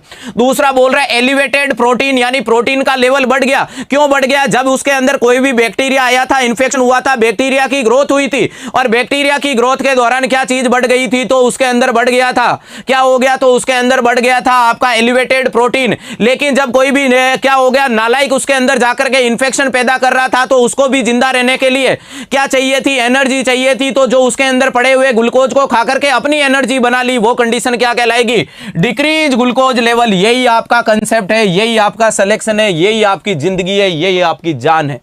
राइट आंसर क्या होगा, सी होगा। वापस से सुन लेना मैं क्या बता रहा हूं डियर, एक बार से रुक जाएगा, क्या पूछ रहा है चलेगा। किसी भी बच्चे को कोई डाउट है तो जल्दी से कमेंट कर देना। मैंने क्या बोला है, ये क्या करेगा, एलिवेटेड प्रोटीन लेवल क्यों होगा, बॉडी में इंफेक्शन घुसा है, और इंफेक्शन कहां घुस गया, आपके मेनिंजेस का इन्फ्लेमेशन हो रहा है, तो प्रोटीन का यूज कर लिया इसने, क्यों कि अपनी बॉडी के अंदर इसको फैलाने के लिए। लेकिन ग्लूकोज को क्या कर दिया, कम कर दिया। तो ये चीजें आपको पता होनी चाहिए, हमेशा ग्लूकोज का लेवल कम हो जाएगा सीएसएफ के अंदर, और कलर आपका क्लियर नहीं होगा, क्लाउडी हो जाएगा। यहां नॉर्मल वैल्यू आपको मैं बता देता हूं, चीजों के अंदर ग्लूकोज का लेवल नॉर्मली क्या देखने को मिलेगा, क्या बोल रहा हूं, ग्लूकोज का नॉर्मल लेवल कितना होगा, तो 40 के आसपास नॉर्मल वैल्यू देखने को मिलेगी डियर। कितना, 40 से 80 या 40 से 60 मान लेना, 40 से 60 आपका नॉर्मल होगा। प्रोटीन का नॉर्मल लेवल कितना होगा, तो 15 से 45 देखने को मिलेगा नॉर्मल वैल्यू। वहीं पर आपकी आरबीसी और डब्ल्यूबीसी नील रहेगी। क्या बता रहा हूं, आरबीसी और डब्ल्यूबीसी, आरबीसी और डब्ल्यूबीसी क्या देखने को मिलेगी, नील पाई जाती है, नहीं पाई जाती है। लिटिल बिट आपकी डब्ल्यूबीसी पाई जाएगी, वरना नहीं पाई जाएगी। ये कंसेप्ट को पकड़ लीजिएगा, पूछेगा दिल्ली एम्स में, वादा करता हूं दोस्तों, मजाक नहीं कर रहा हूं। ग्लूकोज का लेवल पता रख लेना, 40 के आसपास, 40 से 80 mg/dl होगा, बहुत बढ़िया। लेकिन आपका प्रोटीन का लेवल क्या होगा, 15 से 45, तो प्रोटीन का लेवल तो बढ़ जाएगा और ग्लूकोज का लेवल कम हो जाएगा, क्योंकि वो एम्स दिल्ली है, वो दुनिया का बाप है, वो दिखा देगा दुनिया को कि मैंने पेपर खुद ने बनाया है। कॉपी पेस्ट नहीं करता, वो कॉपी पेस्ट नहीं करता दोस्तों, वो पेपर निकालेगा तो जरूरी नहीं ये पूछ ले प्रोटीन बढ़ गया, ग्लूकोज कम हो गया। वो अगर वैल्यू डाल दी तो जवाब देने के लिए समर्थ होना चाहिए। 40 से 80 mg/dl 40 से 80 mg/dl यानी इससे कम हो जाएगा, और 15 से 45 mg/dl से अगर क्या हो जाएगा, इसका लेवल बढ़ गया, तो कंडीशन क्या देखने को मिलेगी, उसके साथ भी अगर इंफेक्शन होगा तो डब्ल्यूबीसी देखने को मिलेगी, अगर हेमरेज होगा तो आरबीसी देखने को मिलेगी। आरबीसी मिल गई इसका मतलब हेमरेज हो गया, आरबीसी मिल गई इसका मतलब क्या हो गया, हेमरेज हो गया। और उसका क्या देखने को मिलेगा रेडियर, ये उसकी स्पेसिफिक ग्रेविटी देखने को मिलेगी। और कलर कैसा होगा भाई साहब, क्लियर। तो इन चीजों में चेंजेज हो जाए, समझ जाना बीमारी क्या हो गई है, मेनिंजाइटिस। बोले तो गुड़बड़ हो गई, गड़बड़ हो गई। और लंबार पंक्चर कहां करोगे, L3 L4 के अंदर करोगे। कहां करोगे, L3 L4 के अंदर की जाएगी। किसके अंदर, एडल्ट के अंदर। अगर चिल्ड्रन के अंदर करनी है तो L4 L5 के अंदर कर देना। क्लियर हो गई। बहुत इंपॉर्टेंट कंसेप्ट था, ध्यान रखिएगा दोस्तों। चलिएगा, लास्ट क्वेश्चन का अपना जवाब क्या गया था, सी। आज का सेशन दोस्तों अपना यहीं तक रहेगा। कल मिलेंगे फिर शाम को 4:15 बजे। साइकेट्रिक नर्सिंग को खोल के रखेंगे। तो जो बच्चे अभी लाइव सेशन को अटेंड कर रहे हैं, साइकेट्रिक नर्सिंग अपना मेन रोल दिखाएगी निमांस और नॉर्सेट के अंदर।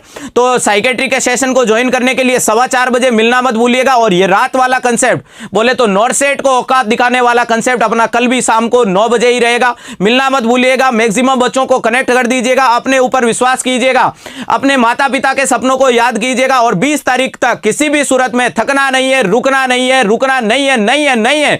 पढ़ते रहें, पढ़ते रहें, पढ़ते रहें। दो ही चीज याद रखनी, I am the best and I can do it. दुनिया में सबसे बेस्ट मैं ही हूं और दुनिया में सबसे बेस्ट मैं करके दिखाऊंगा। और ये 20 तारीख को अब अपने को अभी नहीं सोना है। 20 तारीख को अपन बहुत अच्छी नींद लेंगे। जो आज नींद ले रहे हैं उनकी 20 तारीख को नींद उड़ जाएगी, ये मेरी गारंटी है। जो आज जाग रहे हैं वो 20 तारीख को अच्छे से नींद लेंगे। बने रहे उत्कर्ष परिवार के साथ। Good night all of you dear. चलिएगा, थैंक यू सो मच।